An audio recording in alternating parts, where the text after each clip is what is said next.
नमस्कार। अपराध मुक्त भारत मिशन में आप सभी का स्वागत है। क्राइम फ्री भारत मिशन एक बहुत ही महत्वपूर्ण काम कर रहा है जो हम सबको समझना होगा, जानना होगा, देखना होगा। लिहाजा आप सभी से अनुरोध है कि अपराध मुक्त भारत मिशन एक महत्वपूर्ण ऐसा मॉडल है जिसके तहत सभी राजनीतिक पार्टियों के सभी राजनेता पराजित होंगे। 2-2, 3-3, 4-4, 5-5 बार के विधायक, सांसद, मंत्री और मुख्यमंत्री जो आज यह मानकर बैठे हैं कि चुनाव लड़ना, चुनाव जीतना उनकी बापौती है और उनके बाद उनके बच्चों की बापौती है, तो क्या हम एक ऐसे भारत का निर्माण नहीं कर सकते हैं जिसके तहत जो आज हमारे ऊपर गुलामों के नियम कानून इन दुष्ट राजनेताओं ने सत्ता हस्तांतरण के षड्यंत्र के तहत हमारे ऊपर थोपे हुए हैं और अंग्रेजों ने जो नियम कानून 1857 की क्रांति को कुचलने के लिए बनाए थे, वही सभी नियम कानून दुष्टतापूर्वक हमारे ऊपर थोपे हुए। वही प्रशासनिक व्यवस्था जो भारतीय गुलामों को उत्पीड़ित करने के लिए, प्रताड़ित करने के लिए बनाई गई थी, वही व्यवस्था आज हमारे ऊपर थोपी हुई है। हमारे राजनेता के द्वारा एक ऐसा पार्टी तंत्र लाया गया है जिसने प्रजातंत्र की हत्या कर दी है।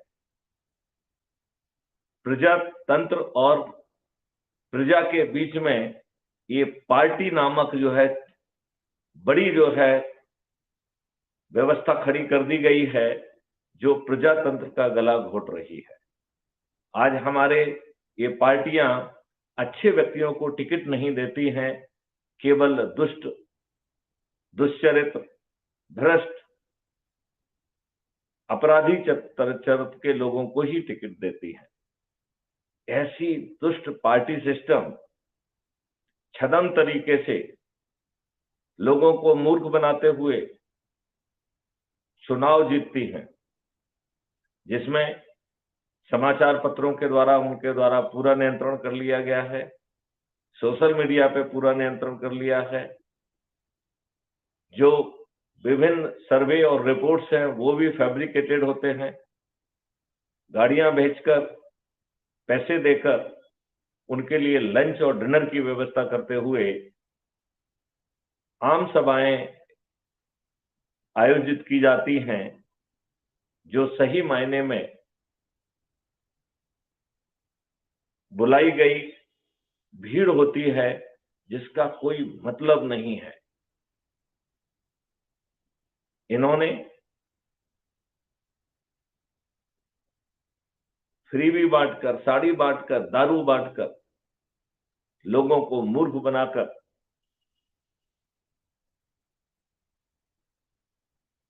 इतना बुरा काम किया है कि अब इन्हें हमारे द्वारा चयनित प्रतिनिधि कहना एक अपभ्रंश बन गया है।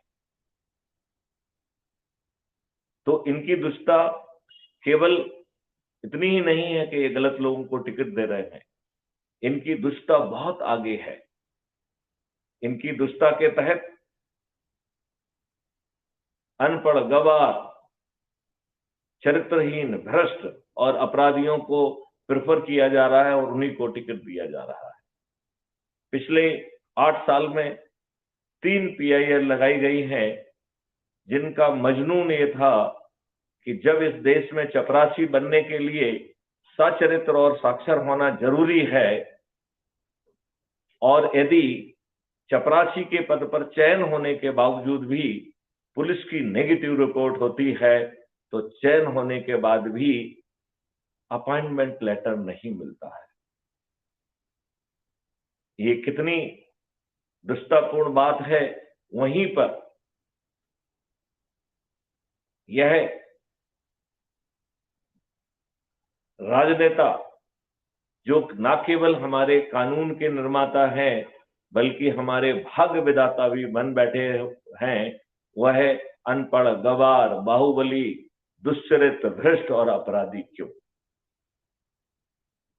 तीनों अपील में माननीय सुप्रीम कोर्ट के द्वारा अपीलकर्ता से सहमति जाहिर की और जनता से इस बात का,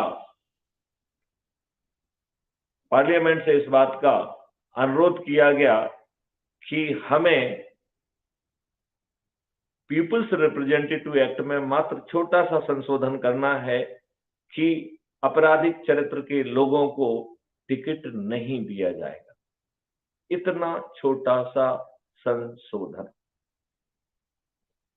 देखिए, ये राजनीतिक दुष्टता है कि इतना छोटा संशोधन करने की बजाय इन दुष्ट राजनेताओं ने अपराधियों को ही टिकट देना ज्यादा श्रेयस्कर समझा। मैं आंकड़ों के साथ बात करना चाहूंगा। अभी जो पार्लियामेंट, वर्तमान पार्लियामेंट है, जो 2019 से 2024 के बीच में चल रहा है, इस पार्लियामेंट में आपराधिक चरित्र के लोगों की संख्या 44% है, 44%। और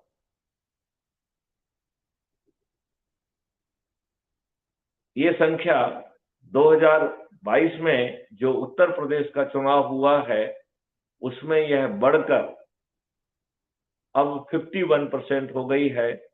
2022 में उत्तर प्रदेश के 403 सदस्यों की विधानसभा में 205 मेंबर ऑफ लेजिस्लेटिव असेंबली आपराधिक चरित्र के हैं, विच मेक्स इट 51%। तो 51% लोग आपराधिक चरित्र के हैं। यह संख्या और बढ़कर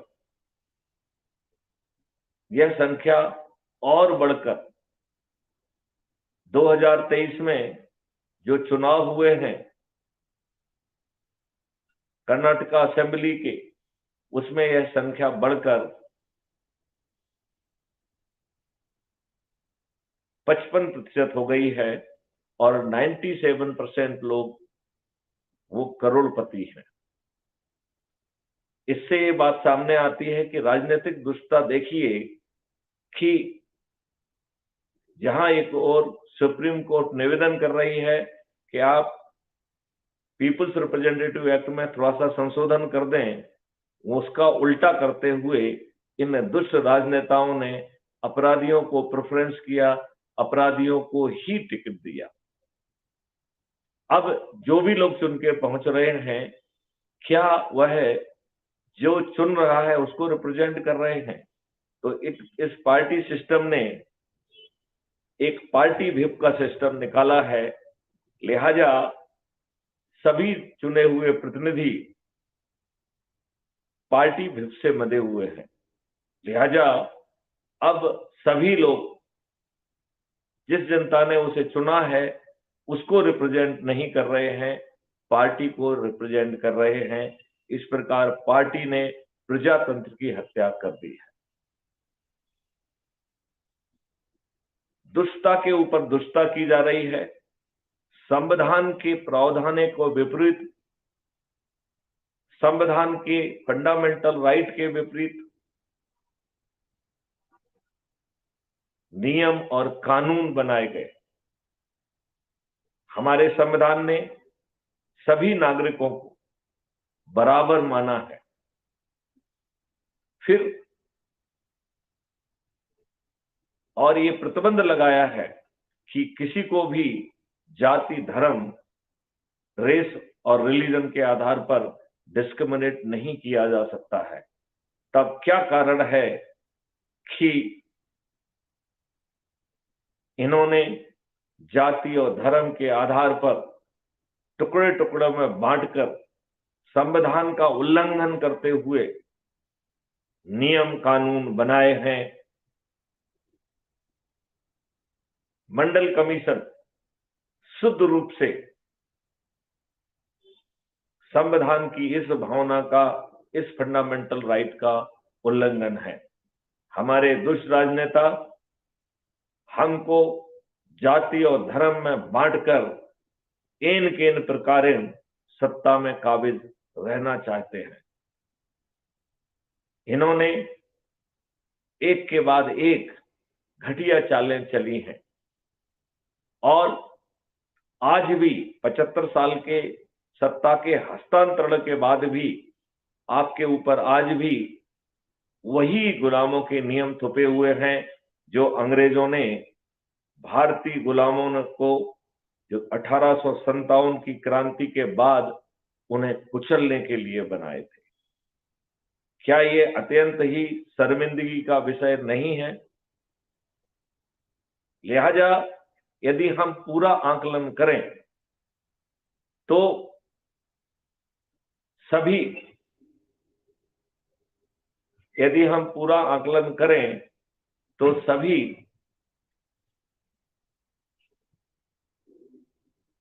नेता इर्रिस्पेक्टिव ऑफ पार्टी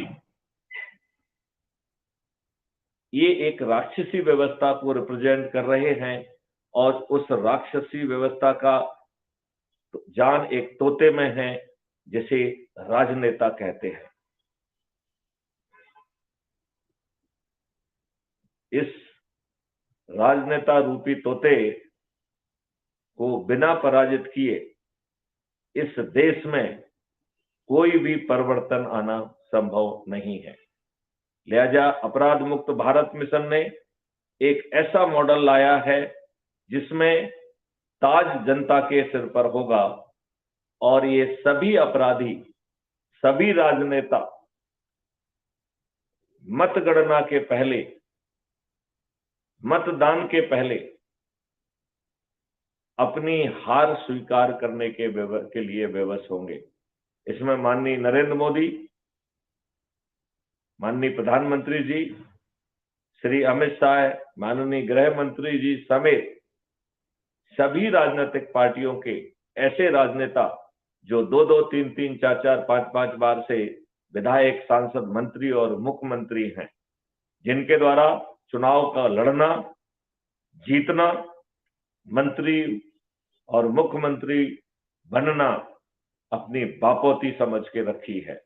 इतना ही नहीं, उनके बच्चों की भी यही सोच है कि उनके पिता के बाद ये बापोती उन बच्चों की है। लिहाजा ये मॉडल इतना पावरफुल है कि ताज भी आपके सिर पर होगा और ये सभी राजनेता पराजित हो जाएंगे और 5 सर्टेनिटी के साथ अपराध मुक्त भारत जमीन पर होगा और 21 लक्ष्यों के साथ महापरिवर्तित भारत आपके पास होगा, जो कि इस देश को गुलामों के नियम कानून से मुक्त करेगा, जो प्रशासनिक व्यवस्था को पारदर्शी और अकाउंटेबल बनाएगा, उसे संवेदनशील बनाएगा। यदि व्यवस्था में बैठे लोग जानबूझकर गलत निर्णय लेते हैं या विलंब से निर्णय लेते हैं तो उन्हें लाखों में क्षतिपूर्ति देना होगी। आज जो शासकीय सेवा में है, ये सभी शासकीय सेवा गुलामी से भरी हुई है।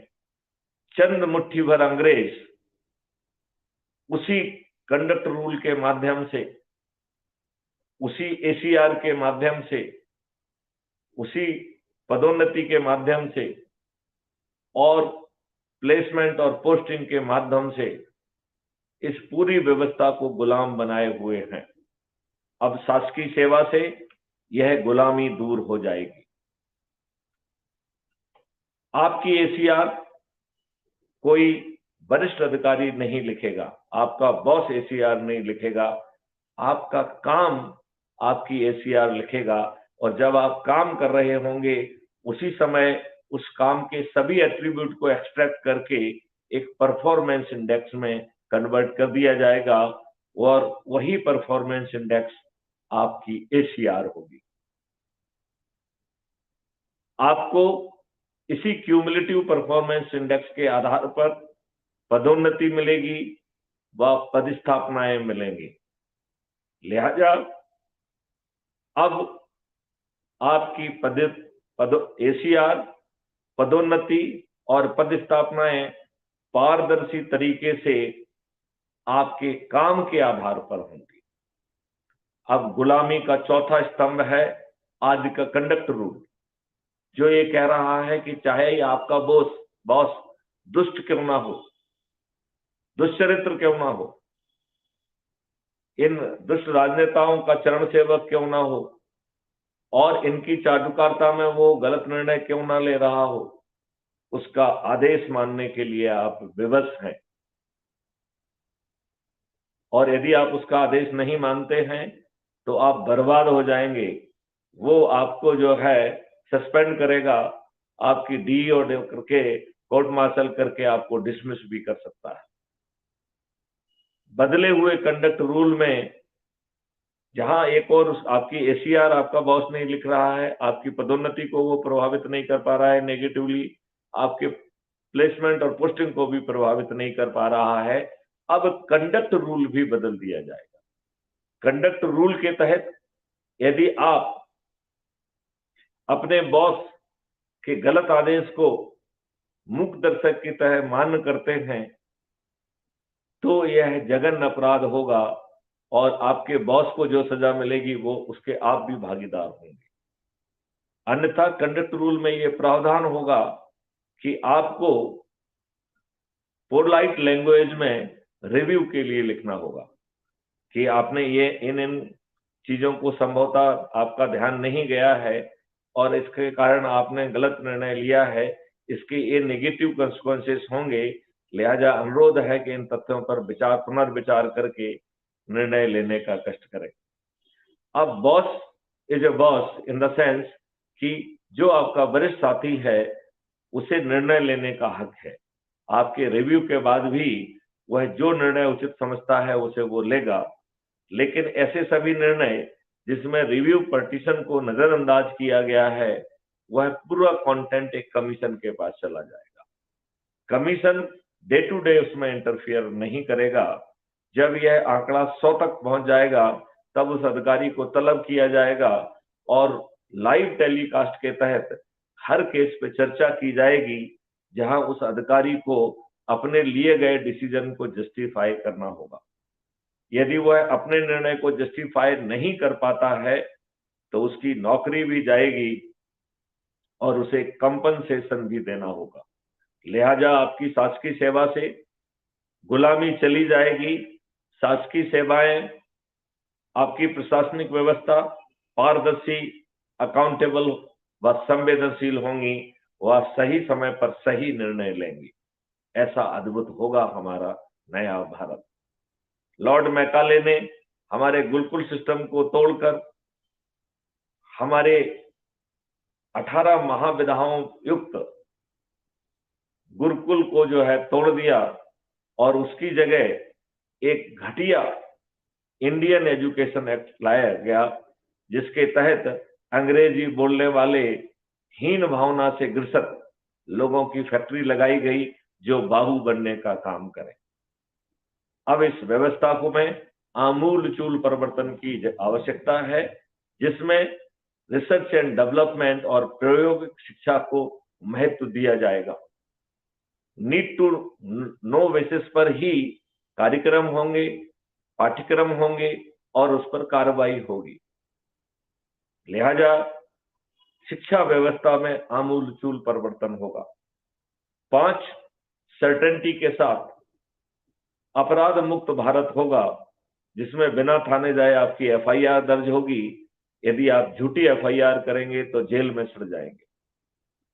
जिसमें 12 घंटे से लेके 15 दिन के अंदर ऐसे अकाट साक्ष्यों को संग्रहित किया जा सकेगा जो आज पुलिस की सोच और चिंतन का विषय नहीं है।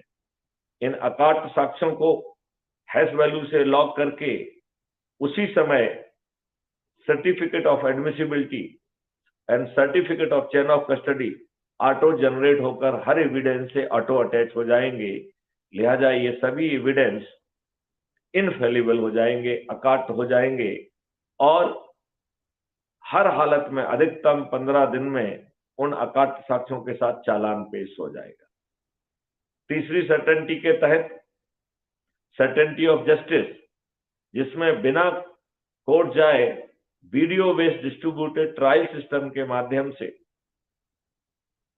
3 दिन से 30 दिन के अंदर न्याय मिलेगा और मजिस्ट्रेट्स की और वकीलों की संख्या बाधा नहीं बनेगी। हम 3 दिन से 30 दिन के अंदर जजमेंट नहीं न्याय देंगे और इसमें 2 तरीके की अपील का प्रावधान होगा, appeal against the judgement and appeal against the जज। जब आप अपील अगेंस्ट जजमेंट कर रहे हैं, इसका मतलब है जजमेंट देने में त्रुटि हुई है, और जब आप अपील अगेंस्ट जज कर रहे हैं, इसमें आप सीधा आरोप लगा रहे हैं कि जज ने धूर्तता की है, पर्याप्त साक्ष्यों को अनदेखा देके गलत निर्णय लिया है। ऐसी स्थिति में जज महोदय को स्वयं कटघरे में खड़े होकर अपने जजमेंट को डिफेंड करना होगा। यदि वह अपने जजमेंट को डिफेंड नहीं कर पाते हैं तो उन्हें महाअभियोग से अभियोजित करते हुए उनकी जजशिप चली जाएगी और उन्हें क्षतिपूर्ति भी देना होगी। लिहाजा आज के जज जो लॉर्ड बने हुए हैं, वह लॉर्ड की बजाय न्याय अधिकारी होंगे और आम जनता को 3 दिन से 30 दिन के अंदर न्याय मिलेगा। चौथी सर्टेनिटी के तहत डिजिटल चित्रगुप्त में जहां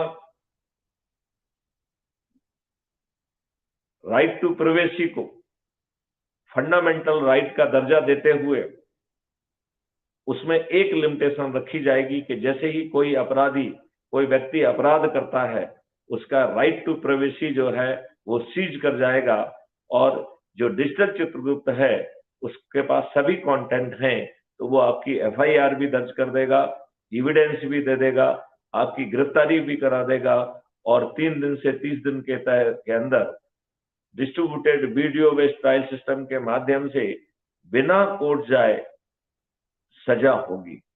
इतना पावरफुल सिस्टम।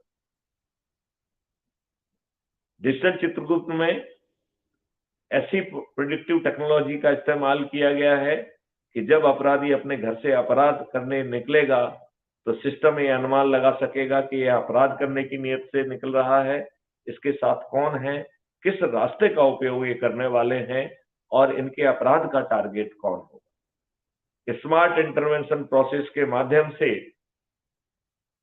अपराध करने के पहले अधिकांश अपराधियों को गिरफ्तार किया जा सकेगा। इस प्रकार ये चौथी certainty, it will become the certainty of prevention. यहां पर एक सवाल उठता है कि यदि आपका पेट खाली है तो प्रिवेंशन की सर्टेनिटी होने के बाद भी जब खाली पेट वाला व्यक्ति ये सोचता है कि जेल जाना उसके लिए श्रेयकर है और वो जेल जाने के लिए कोई अपराध घटित करता है, तो ऐसे अपराध को रोकना बहुत ही मुश्किल काम होगा। लिहाजा 5वीं सर्टेनिटी के तहत सर्टेनिटी ऑफ रिहैबिलिटेशन है। तो जो सर्टेनिटी ऑफ रिहैबिलिटेशन है, that is very very important certainty. इस सर्टेनिटी के तहत सभी अपराधियों को रिहैबिलिटेट कर दिया जाएगा और वह एक जिम्मेवार नागरिक के सज्जन जीवन जी पाएंगे। इस पूरी प्रक्रिया में धन की वर्षा रखी गई है और 3 बहुत ही बेसिक परिवर्तन किए जाएंगे। पहला परिवर्तन होगा कि मजिस्ट्रेट सजा को कॉन्करेंटली नहीं चला सकेगा। तो यदि उसने 5 अपराध किए हैं तो 5 की सजा कॉन्जिक्यूटिवली चलेगी। यदि 5 अपराधों में 2-2 साल की सजा होती है तो वो कॉन्करेंट चला के 2 दिन में खत्म नहीं होगी, 2 साल में खत्म नहीं होगी, बल्कि पूरे 10 साल चलेगी। दूसरा, इसमें एक आमूलचूल परिवर्तन होगा कि जो फाइन का कंपोनेंट है वो मजिस्ट्रेट डिसाइड नहीं करेगा। फाइन का कंपोनेंट कैलकुलेटेड कंपोनेंट होगा। तो जो पैसा बांटा जाएगा, जिसको हम रेवेन्यू स्ट्रीम कहेंगे, sum total of revenue stream multiplied by 2 will become the fine component. इस प्रकार इस व्यवस्था में सभी को धन की वर्षा करते हुए उसको जोड़ को डबल से मल्टीप्लाई करके अपराधी से वसूल किया जाएगा। और ऐसे बहुत सारे मॉडल के तहत अपराध मुक्त भारत से इतनी धन की वर्षा होगी कि जो सरकार आज सभी साधनों से जितना पैसा कमा पा रही है, उसका 10 गुना पैसा केवल अपराध मुक्त भारत के धन वर्षा मॉडल के तहत होगा। इसी प्रकार पेपर करेंसी मुक्त भारत होगा, और पेपर करेंसी मुक्त भारत में 2% की ट्रांजैक्शन फीस होगी। इस 2% की ट्रांजैक्शन फीस से इतनी धन की वर्षा होगी कि जो सरकार अभी कमा पा रही है, इसका 10 गुना पैसा इस पेपर करेंसी फ्री भारत से होगा। पेपर फ्री करेंसी भारत के तहत आपको जो है ना तो भ्रष्टाचार संभव होगा, ना हवाला संभव होगा, ना टुकड़े टुकड़े गैंग संभव होंगे, ना हथियार गैंग संभव होंगे, और ना ही जो है ड्रग माफिया होंगे। ऐसा अद्भुत भारत होगा। और जब भारत सरकार के पास आज की तुलना में 20 गुना ज्यादा धनराशि है, तब इस बात का कोई लॉजिक नहीं है कि हम अपने देशवासियों से टैक्स वसूल करें। लिहाजा भारत जो है वो कर मुक्त होगा, टैक्स मुक्त होगा। इस अद्भुत भारत में किसी की चेक बाउंस नहीं होगी। इस बात को सुनिश्चित करने के लिए हर व्यक्ति के 2 अकाउंट होंगे। एक अकाउंट अर्निंग अकाउंट और दूसरा अकाउंट कॉस्ट सेटलिंग अकाउंट। यदि माना जाए कि आपके पास पैसा नहीं है और आपने 5 लाख का चेक जारी किया है, आपके अकाउंट में पैसा ना होते हुए भी आपके कॉस्ट सेटलिंग अकाउंट में उस 5 लाख की डेबिट एंट्री करके आपके अर्निंग अकाउंट में ट्रांसफर कर दिया जाएगा और आपका चेक क्लियर होगा। जब आपके अर्निंग अकाउंट में पैसा आएगा तो धीरे धीरे फट जाएगा, तो आपको कर्ज की जरूरत नहीं पड़ेगी।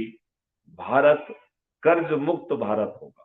तो यहाँ टैक्स मुक्त हो गया, यहाँ पे कर्ज मुक्त हो गया है।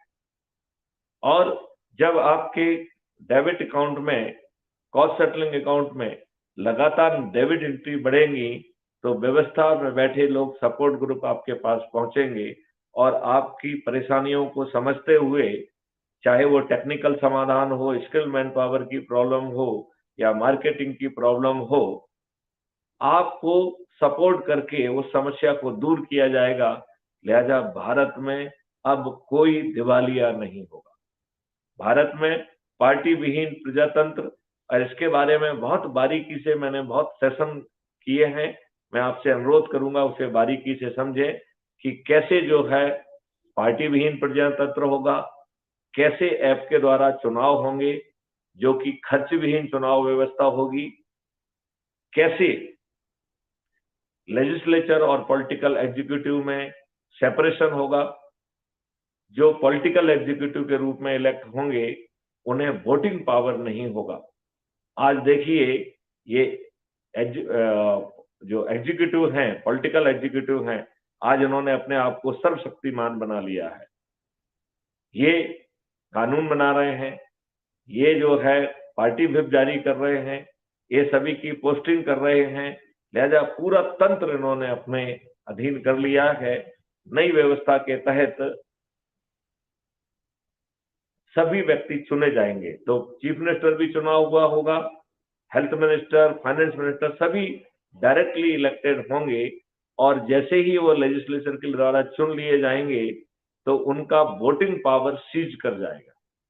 इसका मतलब है पॉलिटिकल एग्जीक्यूटिव के पास वोटिंग पावर नहीं होगा और वो केवल पार्लियामेंट में या विधानसभा में प्रश्नों के जवाब देने के लिए बैठेगा, to ensure the accountability toward the parliament and Vidhan Sabha, और दूसरा न्याय के कानून के ड्राफ्ट लाने के लिए। तो कानून के कई स्रोत होंगे, अकेला पॉलिटिकल एग्जीक्यूटिव नहीं, बल्कि कई स्रोत से कानून आएंगे, और जो कानून आएंगे उसमें पॉलिटिकल एग्जीक्यूटिव को राइट टू वोट नहीं है, लिहाजा share on the strength of law, on the strength of the provisions, जहां लेजिस्लेचर को कन्विंस किया जा सकेगा वही कानून बन सकेगा।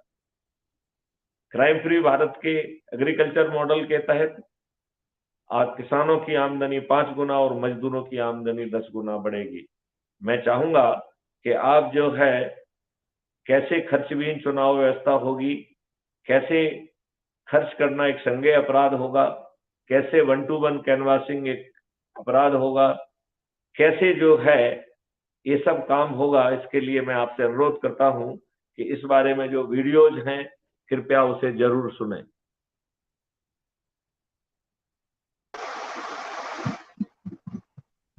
शालिग्राम जी नमस्कार।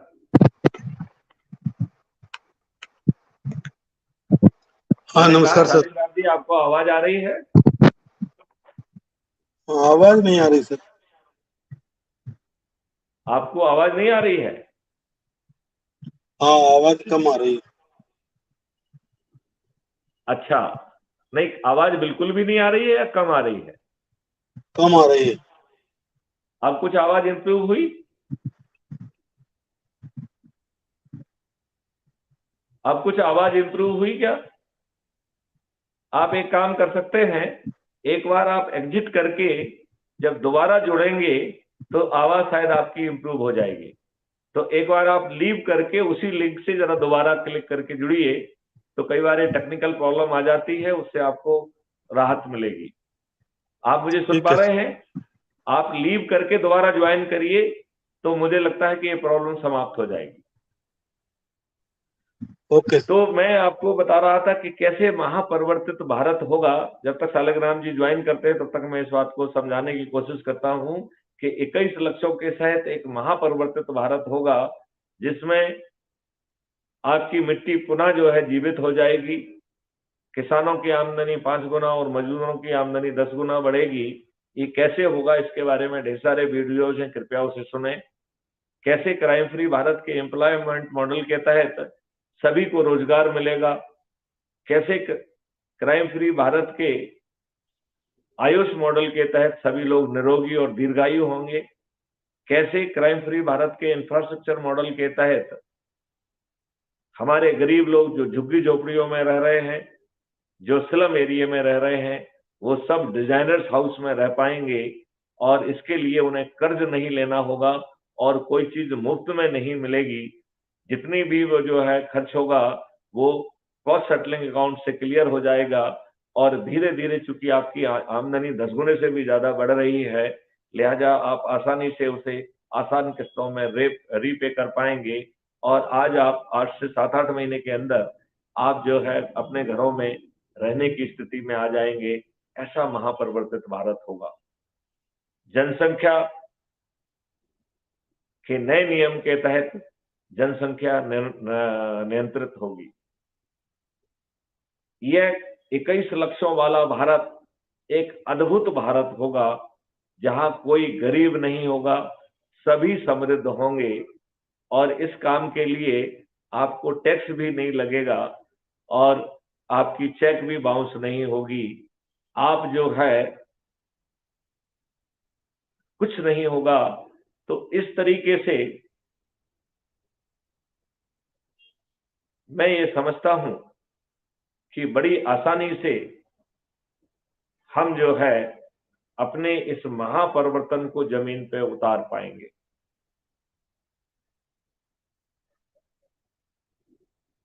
नेता सुभाष चंद्र बोस के द्वारा ये बात कही गई थी कि तुम मुझे खून दो, मैं तुम्हें आजादी दूंगा।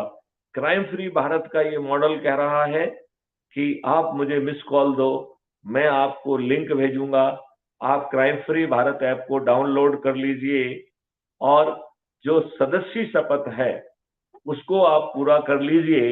इतने मात्र से आपको महापरिवर्तित भारत मिल जाएगा। शालिग्राम जी, अब आपको आवाज आ रही है क्या? हाँ जी, अब क्लियर आवाज है। नहीं, आपकी आवाज कैसी है, कितनी आवाज आ रही है? नहीं, अब ठीक है सर। आप मेरी तो आप सुनाई दे रहा है। आपकी आवाज मुझे कमजोर मिल रही है, इसका मतलब है आप अपना थोड़ा सा वॉल्यूम बढ़ाइए।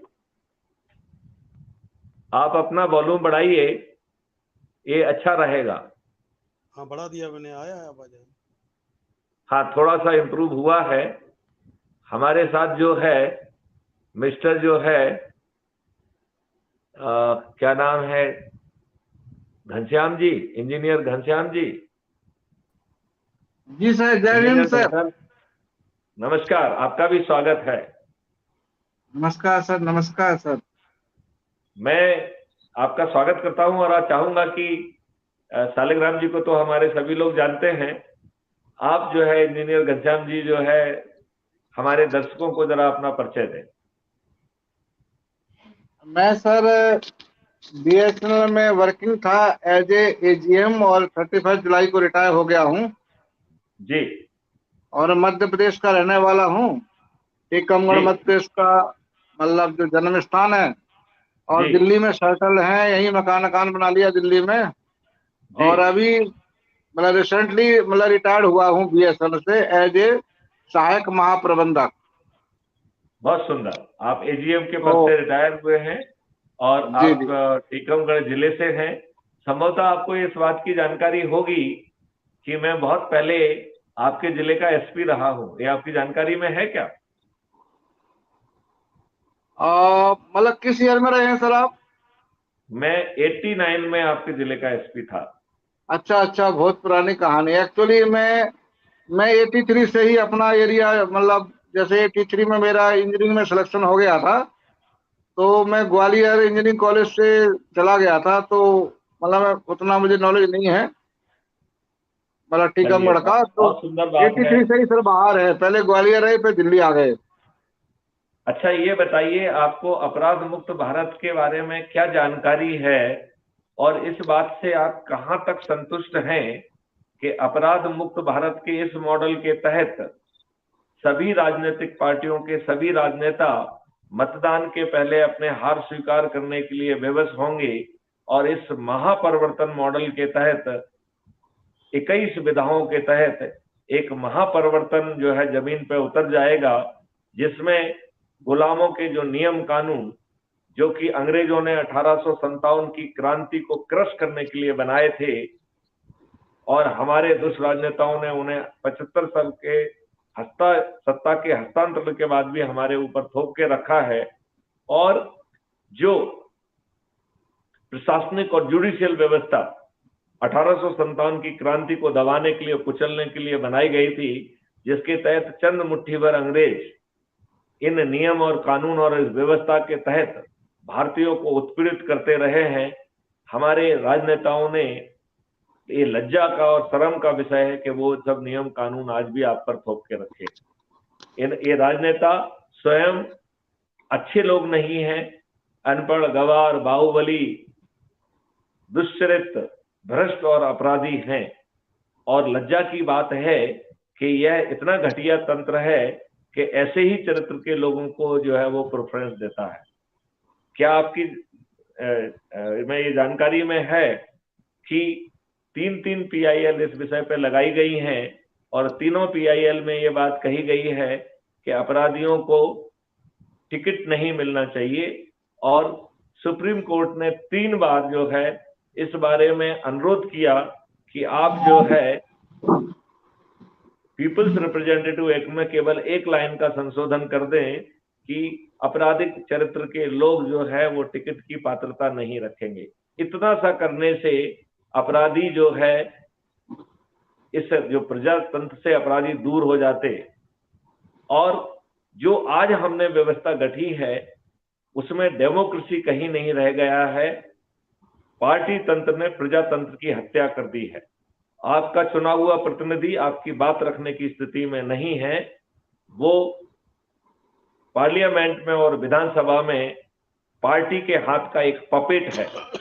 जो पार्टी लाइन से हटके एक लाइन बोलने की स्थिति में नहीं है, और यदि वो ऐसा करता है तो पार्टी व्हिप के तहत वो सदस्य भी नहीं रहेगा।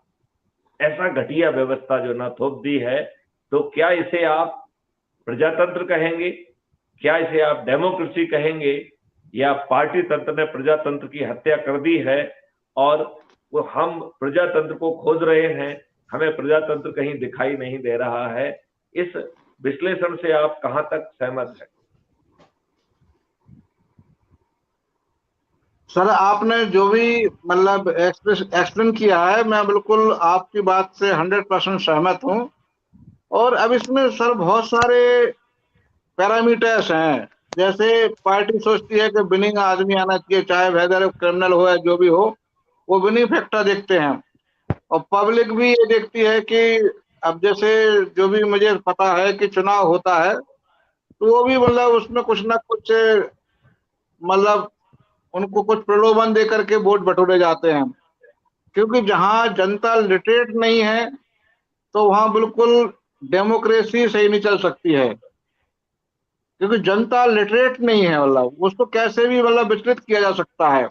उनको साड़ी बांट के, उनको दारू बांट के, उनको पैसा बांट के, या धमका करके, जो भी तरीके हैं ना, वो सारी चीज गलत है। और अब ये है कि हमें वो मेजोरिटी चाहिए। अब अब इसमें एक ये भी हो रहा है कि दिन दिन प्रतिदिन नई पार्टियां बनती जा रही हैं। तो या तो एक तरह से हमारी मेजोरिटी कैसे हो। अब जैसे आपका विजन बहुत अच्छा है और मैं पूर्णतः सहमत हूँ, लेकिन अब इसके साथ एक सपोर्ट तो चाहिए मेजोरिटी लोगों का। जो इंटेलेक्चुअल लोग हैं, जो सही वो सही कहने वाले हैं, आगे आए, लोगों को जोड़ें। क्योंकि जैसे आम आदमी पार्टी का यहाँ उदय हुआ, अब वो मालूम चल रहा है कि भ्रष्टाचार के खिलाफ लड़ रहे थे, उनके खुद आदमी जेल में घुसे हैं। इस तरह की चीजें होती हैं सर, के वो पहले आप कुछ करते पार्टी हैं, पूरी बाद में। तरह से आप पार्टी पूरी तरह से दुष्ट पार्टी साबित हुई है।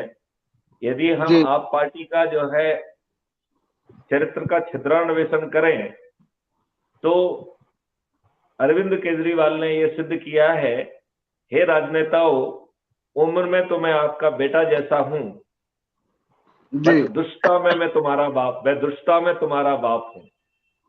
यदि तुम देश को बेच सकते हो, तो मैं देश को तुमसे ज्यादा तेजी से बेच सकता हूं। तुम यदि सर, फ्रीबी मेरे बांट सकते क्षेत्र हो, को तो मेरे मैं आपसे सर मैं दुगनी फ्रीबी बांट सकता हूं। और वह वो सब घटिया काम कर रहा है, देशद्रोह का काम कर रहा है, जो उसने तो राजनेताओं को भी पीछे छोड़ दिया है।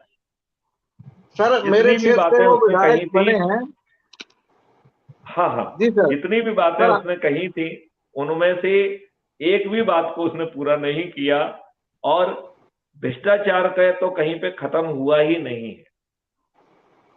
जो वो भी लोकपाल बना प्रलोभन है, दे रहे हैं, बिजली का बिल माफ कर रहे हैं, और इधर क्या बोलते हैं, बस फ्री कर रहे हैं।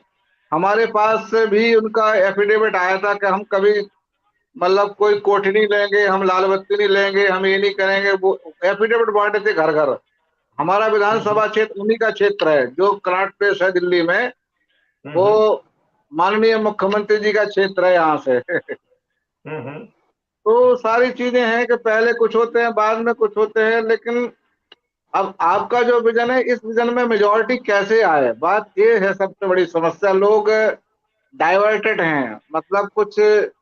अब जैसे मैं एक बताऊं, एक पैगाम संस्था है, जो वो भी एक पॉलिटिकल पार्टी के बारे में, मैं उससे जुड़ा हूं कम से कम 10-15 साल से। तो वो तेजिंदर सिंह दिल्ली जी चला रहे हैं, और उसमें उनका भी विजन ये है कि समाज को अवेयर करो, जब हमारे इतने कार्यकर्ता हो जाएंगे तो हम भी एक नई पार्टी का गठन कर देंगे। तो अब इस तरह से जो नई नई मैक्सिमम पार्टियां बन रही हैं, तो वो ना कहीं वो शासक पार्टी के लिए सपोर्ट ही बन जाता है उनको। बहुत सही अब बात है। बाकी वो तो जो सर आप है, बहुत कुछ समझ पा रहे होंगे, मैं अभी इतना पॉलिटिक्स के बारे में नहीं है पता मुझे। जुड़ेंगे, आपके साथ काम करेंगे। और क्राइम बिल्कुल नहीं होना चाहिए, सजा अच्छी खासी होना चाहिए। लेकिन जब खुद ही ये लोग जो रक्षक ही भक्षक बन जाते हैं, तो क्या होगा। जैसे कि मान लो कोई आदमी अपराध कर रहा है, एसएचओ के पास विधायक का फोन पहुंच जाता है, घनश्याम दास की एफआईआर नहीं होना चाहिए। तो इस तरह की परिस्थितियां हैं कि उसको न्याय मिलते ही नहीं है आम आदमी को। इस तरह से उसको भी खाली राशन माशन फ्री देते रहते हैं, वो भी सोचते हैं कि भाई ठीक है। तो ये सब चीजें हैं, मतलब कहीं ना कहीं बहुत बड़ा टेडियस वर्क है, इम्पॉसिबल नहीं है सर। और अगर अच्छे लोग आए और जुड़े आपने करें। आपने आपने बहुत सुंदर क्वेश्चन पूछा है। यदि आपका क्वेश्चन पूर्ण हो गया हो तो मैं उसका जवाब दूं। हाँ हाँ सर, बोलिए बोलिए बोलिए सर। आपने मूल क्वेश्चन ये किया है, यदि मैं उसको अपनी भाषा में कहूं तो आज की व्यवस्था एक राक्षसी व्यवस्था है और उसकी जान एक तोते में है और उस तोते का नाम राजनेता है। हम जी जी कोई जी भी जी। परिवर्तन जो 21 लक्ष्यों के तहत अपराध मुक्त भारत, भ्रष्टाचार मुक्त भारत और एक आमूल चूल परिवर्तित भारत होगा, जिसमें कोई व्यक्ति गरीब नहीं होगा, जहां कोई टैक्स नहीं होगा, जहां पे कोई कर्ज नहीं होगा और भारत का हर व्यक्ति निरोगी दीर्घायु होकर समृद्ध हो जाएगा। ये 21 लक्ष्यों में ये सब बातें हैं, जिसमें जनसंख्या भी नियंत्रित होगी, जिसमें यूनिफॉर्म सिविल कोड भी होगा, सब कुछ होगा।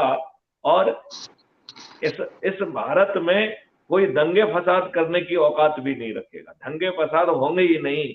इस लेकिन आपने एक बहुत महत्वपूर्ण बात कही कि आपको मेजॉरिटी कैसे आएगी, जी राइट? जी सर। तो इसका जवाब हम आपको बड़ा सुंदर सा जवाब देना चाहते हैं और उसको हम एक स्लोगन के माध्यम से पहले कहेंगे, फिर हम उसे एक्सप्लेन करेंगे। तो स्लोगन ये है कि बाबू सुभाष चंद्र बोस ने कहा था, तुम मुझे खून दो, मैं तुम्हें आजादी दूंगा।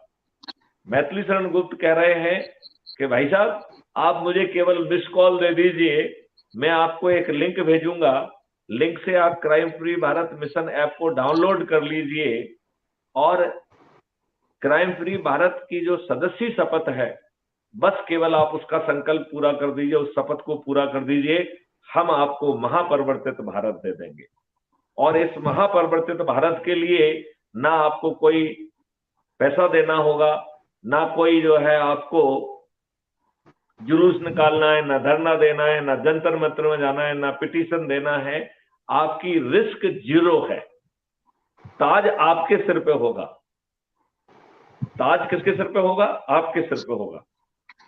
और ये पूरी चीज बदल जाएगी और ये इतना पावरफुल है कि और चीजों को तो छोड़िए, मेजॉरिटी तो छोड़िए, माननीय नरेंद्र मोदी प्रधानमंत्री जी, माननीय अमित शाह गृह मंत्री जी समेत सभी राजनीतिक पार्टियों के सभी राजनेता जो 2-2, 3-3, 4-4, 5-5 बार से सांसद, विधायक, मंत्री और मुख्यमंत्री हैं और उनका अपने बारे में ये मानना है कि चुनाव लड़ना, चुनाव जीतना, मंत्री और मुख्यमंत्री बनना उनकी बकौती है।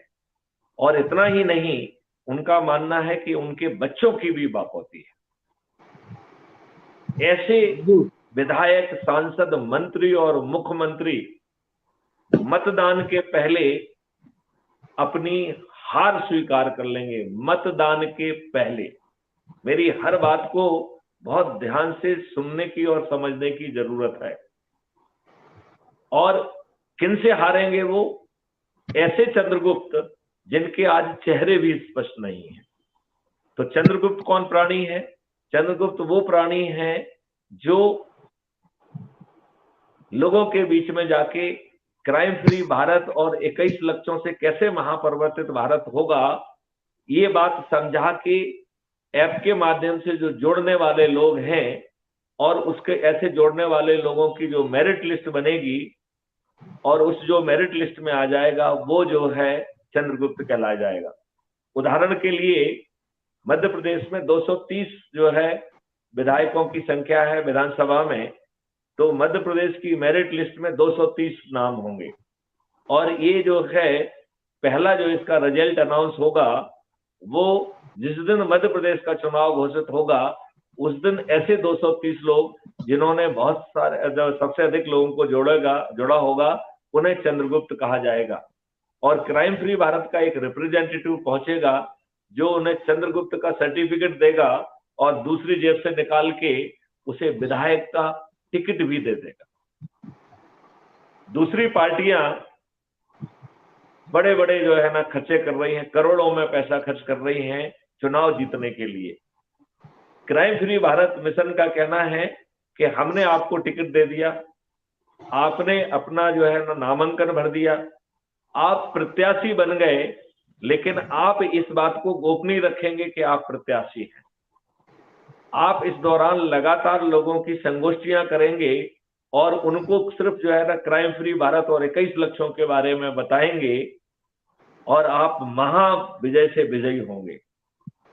तो आपको 5 पैसे खर्च नहीं करना पड़ रहा है और आप के ऊपर ये प्रतिबंध है कि आप ये भी नहीं बताएंगे कि मैं प्रत्याशी हूं। फिर आपको ताज्जुब हो रहा होगा कि वो ऐसा व्यक्ति कैसे जीतेगा और वो भी इन दिग्गजों को जो है ना हवा में उड़ा देगा। आपको ताज्जुब हो रहा है कि नहीं हो रहा है? और हाँ नहीं, अभी तो ताज्जुब हो ही रहा है कि अच्छा, अब मैं नहीं, आप धीरे धीरे जैसे मैं परतें हटाऊंगा आपका ताज्जुब कम होने लगेगा, राइट? मैं अभी परतें धीरे धीरे हटा रहा हूं, मैं थोड़ा सा उसे रहस्यमय बना रहा हूं और मैं धीरे धीरे परतें हटाऊंगा, ठीक है ना? अभी मैं सिर्फ ब्लैंकेट स्टेटमेंट करूंगा, फिर धीरे से उसको जो ना जब जैसे ही आवरण में खोलूंगा आपको पूरा दृश्य स्पष्ट हो जाएगा। तो पहले तो सवाल उठता है कि ये क्वेश्चन ये बनना चाहिए कि हम जो है जिस बाकी जगह बड़ी बड़ी होर्डिंग लग रही हैं, चुनाव प्रचार हो रहा है, सब कुछ हो रहा है, आम सभाएं हो रही हैं, वहां पे आप अपने प्रत्याशी से कह रहे हैं कि भाई साहब आप इसे गोपनीय रखेंगे। तो पहले तो ये कारण होना चाहिए कि मैं उसे गोपनीय रहने के लिए क्यों कह रहा हूं, तो ये पहले तो ये समझाना चाहूंगा। तो जो प्रत्याशी है वो इस पूरी कवायद में हमारा मानना है कि 1000 से 1500 या 2000 से ज्यादा तो किसी भी कीमत पे नहीं जोड़ पाएगा। यदि हम ये मान लें कि 2000 लोग आपको टिकट जो है वो दे भी देते हैं वोट, तो आप निश्चित रूप से विजय नहीं होने वाले हैं, बल्कि आपकी जमानत जब्त होने वाली है कि नहीं होने वाली है? बिल्कुल, जी जी सर, जी सर। होगी कि नहीं होगी? लिहाजा ये कहने पर प्रतिबंध रखा गया है कि मैं प्रत्याशी हूं, क्योंकि यदि मैं 1000 या 2000 लोगों से ये कहूंगा हाथ जोड़ के कि मुझे वोट दीजिए, और यदि बाकी लोगों के पास नहीं पहुंचूंगा तो वो कहेंगे मेरे पास तो आया नहीं, मैं क्यों वोट दूं? लिहाजा वो किसी के पास नहीं जाएगा। जो वो जा रहा है वो क्राइम फ्री भारत और 21 लक्ष्यों से पूछ रहा है कि भाई साहब आपको परिवर्तित भारत चाहिए कि नहीं चाहिए? चाहिए तो जुड़ जाइए। वो एक बार भी नहीं कह रहा है कि मैं प्रत्याशी हूं। तो फिर आप कहेंगे साहब जीतेगा कैसे वो? तो उसका जो रहस्य छिपा है क्राइम फ्री भारत के सदस्य की शपथ में। शपथ का जो है 3 भाग है, मैं वैसे तो उसका तीसरे भाग को मुझे सीधे समझाना चाहिए, लेकिन आपकी जानकारी के लिए मैं तीनों भागों को समझा देता हूं। पहला भाग कह रहा है कि मैं भारत माता की शपथ लेता हूं कि मैं अपनी सोच, क्षमता और पारिवारिक परिस्थितियों के कारण पर्दे के पीछे रहना चाहता हूं, लेकिन पर्दे के पीछे रहकर मैं अपने 10 लोगों को 9 दिन तक जोड़ने का, जो 90 लोगों को जोड़ने का संकल्प है, मैं अपनी शक्ति के साथ उसे पूरा करने की कोशिश करूंगा। यदि मैं 10 लोगों के मान से 9 को, यदि हम 90 लोगों को 9 दिन में ना जोड़ पाएंगे तो 18 दिन में, 90 दिन में, 45 दिन में हम जोड़ने का प्रयास अपना जारी रखेंगे। ये पहला है उसका शपथ।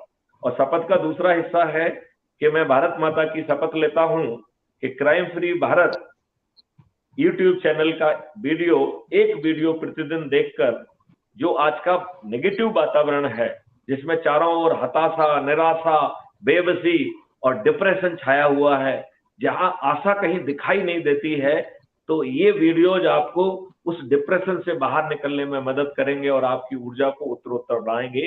तो ये जो सेकंड पार्ट है शपथ का, वो आपको इंटरनली स्ट्रॉन्ग करने के लिए है। अब इसका तीसरा पार्ट है शपथ का, वो बड़ा इंटरेस्टिंग है, जो कह रहा है कि जो लोग हम में से पर्दे के आगे आके ढेर सारी संगोष्ठियां करके और मेरिट लिस्ट में अपना स्थान बनाएंगे, और जिनको जो है हमारे क्षेत्र का चंद्रगुप्त घोषित किया जाएगा, तो हर सदस्य शपथ ले रहा है कि मैं भारत माता की शपथ लेता हूं कि हमारे क्षेत्र का जो भी चंद्रगुप्त घोषित होगा, मैं छत पर चढ़ूंगा, थाली बजाऊंगा, दीपक जलाऊंगा और जोर से उद्घोष करूंगा कि श्री जो है इंजीनियर घनश्याम जी मेरे चंद्रगुप्त हैं, मैं उन्हें संकल्प, शपथ और उद्घोष के साथ विजयी बनाऊंगा। इस मॉडल में हम बड़ी आसानी से यदि अपनी शपथ पूरा करते हैं तो मात्र 9 दिन में 100 करोड़ हो जाएंगे। यदि हम शपथ पूरी करें तो मात्र 9 दिन में 100 करोड़ हो जाएंगे, और ये शपथ का 1/10 भी पूरा कर देंगे तो भी 100 करोड़ हो जाएंगे। 1/10 भी पूरा कर देंगे तो भी 100 करोड़ हो जाएंगे। इतनी पावरफुल है ये मॉडल। अब कैसे होंगे वो मैं 2 मिनट बाद में बताता हूं। पहले मैं आपको ये बताता हूं कि यदि 80% लोग छत पे चढ़ के ये उद्घोष कर रहे होंगे कि थाली बजाकर दीपक जला के कि इंजीनियर घनश्याम जी मेरे चंद्रगुप्त हैं, मैं उन्हें संकल्प शपथ और उद्घोष के साथ विजयी बनाऊंगा, और ये शंखनाद हो रहा होगा, तो घनश्याम जी ये बताइए आपके पड़ोसी पूछेंगे कि नहीं पूछेंगे कि हो क्या रहा है? यस और नो? हाँ बिल्कुल पूछेंगे पड़ोसी को ये क्या हो गया। तो जब आप उनको समझाएंगे कि ये 21 लक्ष्यों के साथ ऐसा महापरिवर्तित भारत आ रहा है जो आपकी गुलामों की नियम कानून सब बदल देगा, व्यवस्था को, प्रशासनिक व्यवस्था को पारदर्शी, अकाउंटेबल, संवेदनशील बना देगा। यदि व्यवस्था में बैठे लोग गलत निर्णय लेते हैं तो उन्हें लाखों में जो है ना अपनी जेब से खामियाजा देना पड़ेगा। और ऐसे ढेर सारे 21 पूरे लक्ष्य हैं जो कि आपको कर मुक्त बना रहे हैं, भ्रष्टाचार मुक्त बना रहे हैं, कर्ज मुक्त बना रहे हैं, जो आपको जो है आपकी चेक बाउंस नहीं कर होने दे रहे हैं, जो आपको निरोगी, दीर्घायु और समृद्धशाली बना रहे हैं। भारत में 5 साल में एक भी व्यक्ति गरीब नहीं बचेगा। इतना पावरफुल है ये मॉडल। तो जब आप उसको समझाएंगे कि साहब ऐसा होने वाला है, तो वो भी कहेगा कि नहीं कहेगा भैया ऐसा भारत तो मुझे भी चाहिए, और मेरे जेब से तो कुछ जा नहीं रहा है, तो आजमाने में क्या दिक्कत है। तो वो भी जो है आपका पड़ोसी भी छत पे चढ़ जाएगा, और वो भी कहेगा कि इंजीनियर घनश्याम जी जो है ना मेरे चंद्रगुप्त हैं, मैं उन्हें संकल्प के साथ विजयी बनाऊंगा। कहेंगे कि नहीं कहेंगे? बिल्कुल कहेंगे सर। तो जब जो है अब पहले 80% थे, और जब पड़ोसी जुड़ गए तो ये 90-95% हो जाएंगे। आज के दिन जब कोई संगठन नहीं है, तब भी इन राजनेताओं को बहुत सारे गांवों से भगाया जा रहा है। गांव में नहीं घुसने दिया जा रहा है कि तुम लोग दुष्ट हो, तुमने कुछ नहीं किया, अपना चेहरा मत दिखाओ, भाग जाओ यहां से। हो रहा है कि नहीं हो रहा है? आप रोज न्यूज़पेपर में पढ़ते हैं कि नहीं पढ़ते हैं? बिल्कुल सर। हाँ या नहीं? नहीं बिल्कुल सही कह रहा सर। तो जब ये संगठित रूप से हो रहा होगा, चारों तरफ उद्घोष हो रहा होगा कि हमारा चंद्रगुप्त ये है, मैं इन्हें संकल्प के साथ विजयी बनाऊंगा, तो इन दुष्ट राजनेताओं को अपनी कैनवासिंग करने में डर लगेगा कि नहीं डर लगेगा? और बहुत सारी जगह जो है ना ये शहरों में और मोहल्ले में घुसने में डर लगेगा, और लोग बाग जूता लेके इनको भगाने के लिए भी आ जाएंगे, और भगाए चाहे ना भगाए इन्हें तो डर लगेगा कि नहीं लगेगा? बिल्कुल बिल्कुल बिल्कुल सर। अच्छा, अब हम दूसरी परिस्थिति को बताते हैं कि ये लोग जो है हर काम छदम तरीके से कर रहे हैं। तो ये लोग जो है गाड़ियां भेज के, पैसे बांट के, 500-500 रुपए बांट के, उनके लिए लंच, डिनर और ब्रेकफास्ट की व्यवस्था करके अनकनेक्टेड भीड़ को बुलाकर ऐसा एक आभा मंडल जो है ना बनाने की कोशिश कर रहे हैं कि ये बहुत लोकप्रिय है। कर रहे हैं कि नहीं कर रहे हैं? बिल्कुल कर रहे हैं। और जब जो है मैथिली शरण गुप्त इस मिशन के राष्ट्रीय अध्यक्ष अपने लोगों से कहेंगे कि भाई अब ये आपके पास 500 रुपए लेके आए, आपके लिए गाड़ी लेके आए, तो आपको जाना है, ये मेरा आदेश है, आपको मना नहीं करना है। तो आपके ढेर सारे लोग, क्योंकि जब चारों तरफ आप ही आप होंगे, तो जितने को ये भर के ले जाएंगे उनमें से अधिकांश जो है ना क्राइम फ्री भारत के सदस्य होंगे कि नहीं होंगे, और वो अपने राष्ट्रीय अध्यक्ष के आदेश के तहत जा रहे होंगे। और राष्ट्रीय अध्यक्ष उनसे कह रहे हैं कि भाई साहब आप प्रेम से जाइए, प्रेम से जो है ना खाना खाइए पीजिए, और जब ये भाषण दें तो ध्यान से सुनिएगा, यदि भाषण कुछ गलत होगा तो हूटिंग करना है। अब बताओ, हूटिंग के डर से इन्हें आम सभा करने में डर लगने लगेगा कि नहीं लगने लगेगा? जी सर। लगेगा डर के नहीं लगेगा? नहीं बिल्कुल लगेगा डर। अच्छा, अब अपन तीसरी परिस्थिति में आते हैं। याद करो, इमरजेंसी में कोई ऑल इंडिया रेडियो नहीं सुनता था, सब बीबीसी सुनते थे, क्योंकि ऑल इंडिया रेडियो पे किसी को भरोसा नहीं था। Right sir. ये बात सही है कि नहीं है? इंजीनियर घनश्याम जी, ये बात सही है कि नहीं है? नहीं, बिल्कुल आपका विजन सही है जो आप कह रहे हैं। देखो अभी आपकी अभी अभी थ्योरी अभी है। मुझे इसका अभी मैं सिर्फ खाका खींच रहा हूँ, आपके मुंह से ही सब कहलवाऊंगा मैं। जी जी अब आप ये बताइए, जब जो है आप खुद उद्घोष कर रहे हैं, यदि ये इन नेताओं के चाटकार बने चैनल आपको नहीं दिखाएंगे तो आप इनकी चैनल को देखेंगे क्या? नहीं देखेंगे। तो नहीं ये देखेंगे अपने सर। टीआरपी के डर से इन राजनेताओं के चरम सेवक होने के बावजूद भी जो जनता का उद्घोष हो रहा है चंद्रगुप्त के फेवर में, जो शंखनाद हो रहा है, उसको दिखाने के लिए विवश होंगे कि नहीं होंगे? बिल्कुल बिल्कुल होंगे सर।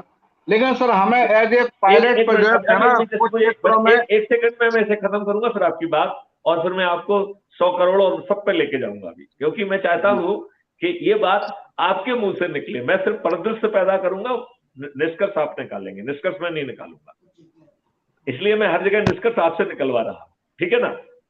तो अब आप ये बताइए कि जब चारों तरफ जो है चंद्रगुप्त के फेवर में उद्घोष हो रहा होगा,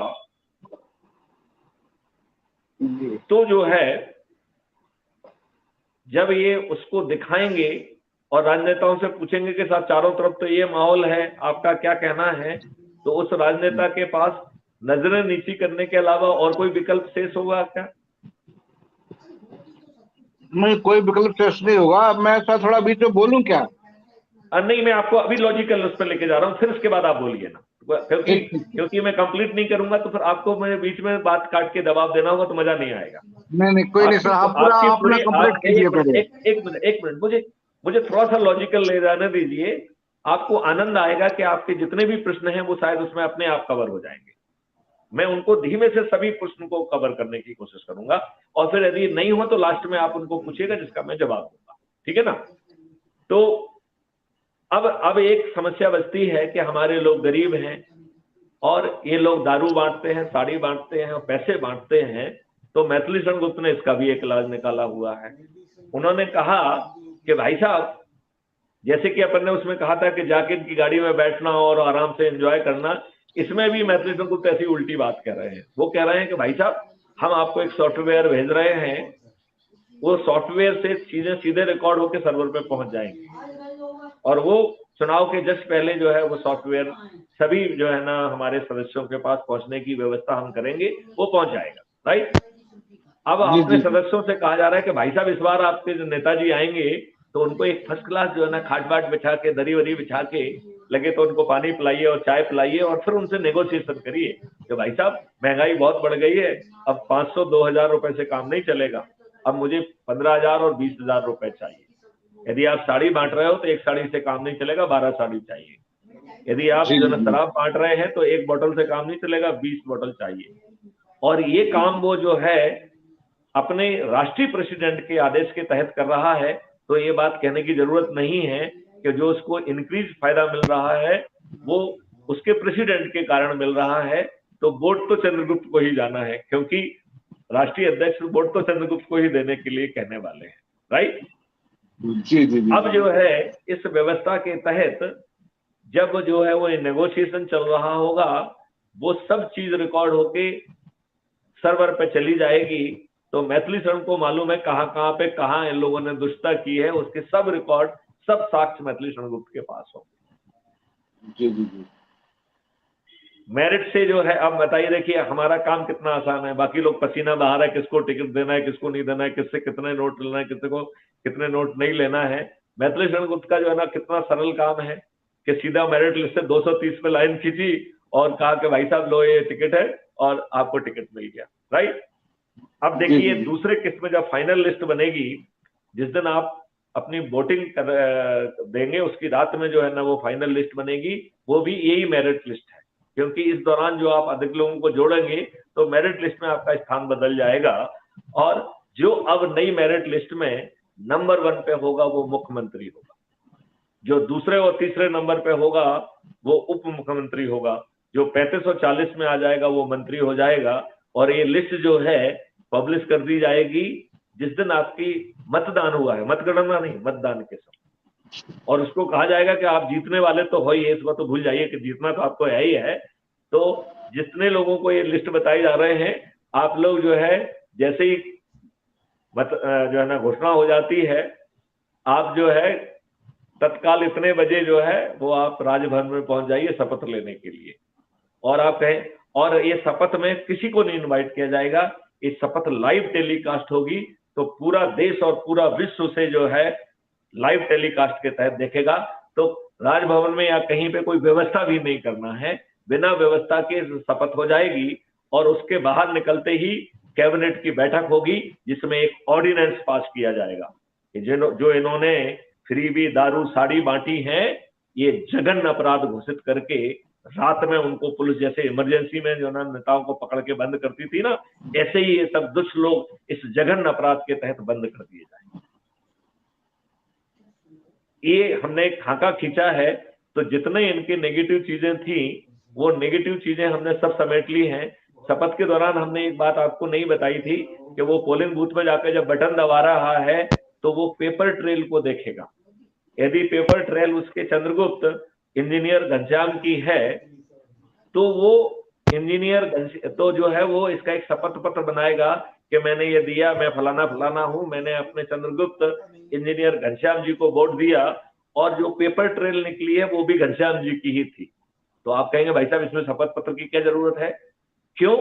क्योंकि ये सॉफ्टवेयर में यदि गड़बड़ी करेंगे और सेंट्रल कमांड से यदि वो जो है ना इंस्ट्रक्शन दिए जाएंगे, तो आपके पास जो है शपथ पत्र के साथ तथ्यात्मक जानकारी होगी कि आपको जो वर्तमान नियम है कि 5% से ज्यादा की काउंटिंग नहीं करेंगे, उस नियम के तहत आपको जो है वो मना नहीं कर पाएंगे, क्योंकि अब वो गड़बड़ी तो 100% में कर रहे हैं।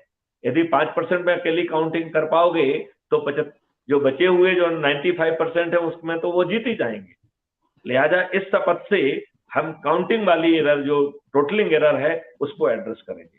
अब तीसरी चीज देखिए आप उसमें, उसी शपथ में जो ना तीसरा हिस्सा है कि यदि जो पेपर ट्रेल नीचे गिर रही है और यदि वो हमारे चंद्रगुप्त की नहीं है, तो फिर हम एक शपथ पत्र वहीं पे प्रिसाइडिंग ऑफिसर, जो पोलिंग बूथ का प्रिसाइडिंग ऑफिसर है, उसको देंगे कि साहब मैं शपथ पूर्वक बयान करता हूं कि अभी अभी मैंने वोट दिया है, अपने चंद्रगुप्त इंजीनियर घनश्याम सिंह जी को दिया था, और जो नीचे पेपर ट्रेल गिरी उसमें कमल का फूल छपा हुआ था, इसका मतलब है ये मशीन बग्ड है, इसे जब्त किया जाए, ये चुनाव रद्द किया जाए और जिन लोगों ने गड़बड़ी की है उन्हें जेल पहुंचाया जाए।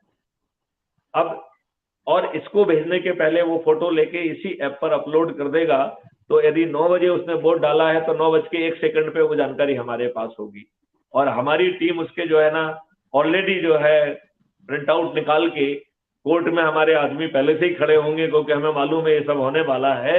तो कोर्ट में आवेदन लग जाएगा कि साहब जो है ये चुनाव रद्द करने का, मशीन जब्त करने का और कार्रवाई करने का आप जो है आदेश दीजिए। तो जितने भी जो है इनके पैतरे हैं, उनके काट जो है क्राइम फ्री भारत में पहले सोचे हुए हैं। मैं जस्ट आपको ये बताना चाह रहा था। अब जो आपके जेहन में जो प्रश्न है उसे पूछिए कि, तो मैं उसका जवाब अब दूंगा, और आपको ये भी समझाऊंगा कि कितनी आसानी से हम 100 करोड़ होंगे यदि हम थोड़े से जागृत हो जाएं, थोड़ा सा सिर्फ अपनी शपथ को पूरा कर दें, इतने मात्र से चमत्कार हो जाएगा। तो इंजीनियर घनश्याम जी, मैं आपसे अपेक्षा करता हूं कि आप अपना प्रश्न पूछें।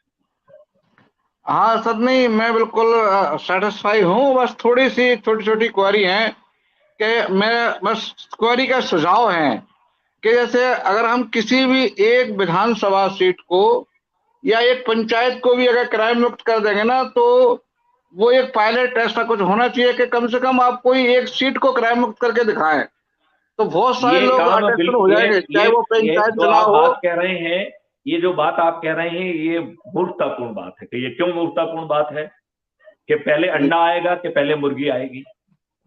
अरे भाई नहीं साहब, सर, वो जब आप क्राइम वहां सर पर इसी व्यवस्था, स्टेज पे है। जस्ट ए मिनट मेरी बात सुनिए ना। जब जी। वहां पर गंदे यही घटिया नियम कानून लगे हुए हैं, यही घटिया व्यवस्था है, यही घटिया जो है ना लोग हैं जो अपराध पंजीयन नहीं कर रहे हैं, तो इस व्यवस्था के तहत अपराध मुक्त भारत पैदा नहीं होगा।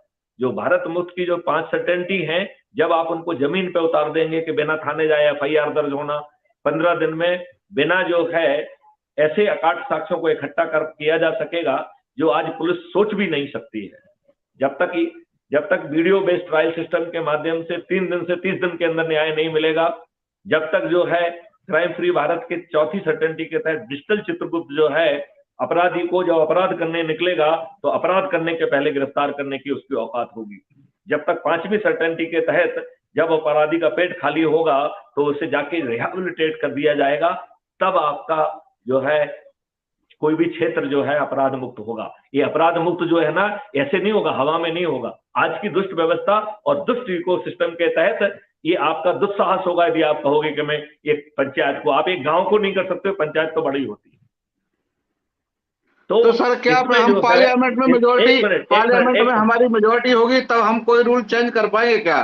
पार्लियामेंट में मेजोरिटी आपकी मेजोरिटी होगी, वही तो मैं कह रहा हूं। जब माननीय प्रधानमंत्री नहीं जीतेंगे, जब अमित शाह नहीं जीतेंगे, 2-2 साल 4-4 5-5 साल के जो है चुने बगाले जो है ना विधायक, सांसद, मंत्री और मुख्यमंत्री जो अपनी बकौती मानते हैं वो भी नहीं जीतेंगे, तो आपकी पार्लियामेंट में मेजोरिटी क्यों नहीं होगी?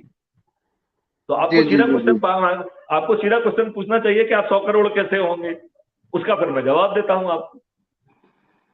जी जी जी। यदि आप 100 करोड़ होंगे, छत पर चढ़ेंगे, थाली बजेगी, पड़ोसी जागृत होके भी आपके लिए थाली बजाएंगे, जब जो है आम सभाएं लेने में इनको डर रहेगा, जब ये मतदान के पहले अपनी हार स्वीकार कर लेंगे या जो आप मान चुके हो, तो आपकी मेजोरिटी क्यों नहीं होगी? आपकी तो 543 में 543 सीटें होंगी। यदि आपने जनता को जागृत कर दिया, यदि जनता ने अपनी शपथ पालन कर लिया, तो ये इट इज ए रियलिटी। यदि जनता अपनी शपथ का पालन नहीं करेगा तब ओनली द इशू है। तो वो क्या शपथ कठिन है, अपन उस पर आते हैं। तो पहले जो है इस तरीके की यदि बात आप करेंगे कि साहब एक गांव में करके दिखाओ, तो गांव तो छोड़ो, एक मोहल्ले में भी नहीं होगा। क्यों? क्योंकि आपने तो आज दुष्ट व्यवस्था जो ना रखी हुई है, जहां की दुष्ट पुलिस घटिया नियम कानूनों के तहत जो उसकी कानूनी जिम्मेवारी है, जिसका मैं डीजी था, वो जो है पुलिस जो है उस घटिया कानून के तहत भी वो अपनी विधिक जिम्मेवारी का पालन नहीं करती। आपका सिर फटा हुआ है, वो एफआईआर दर्ज नहीं करती। आप जो है ना गली गली ठोकर खाते हैं, जब बड़ी मुश्किल से एफआईआर दर्ज हो पाती है। एफआईआर दर्ज हो जाएगी तो ठीक ढंग से बेवेचना नहीं की जाएगी, फिर आपको बेवेचना के लिए भटकना पड़ेगा, फिर जो है ना वो गिरफ्तारी के लिए भटकना पड़ेगा, फिर चालान के लिए भटकना पड़ेगा। और वही दुष्ट पुलिस पैसे लेके 90% केसेस में फर्जी मुकदमे कायम कर रही है।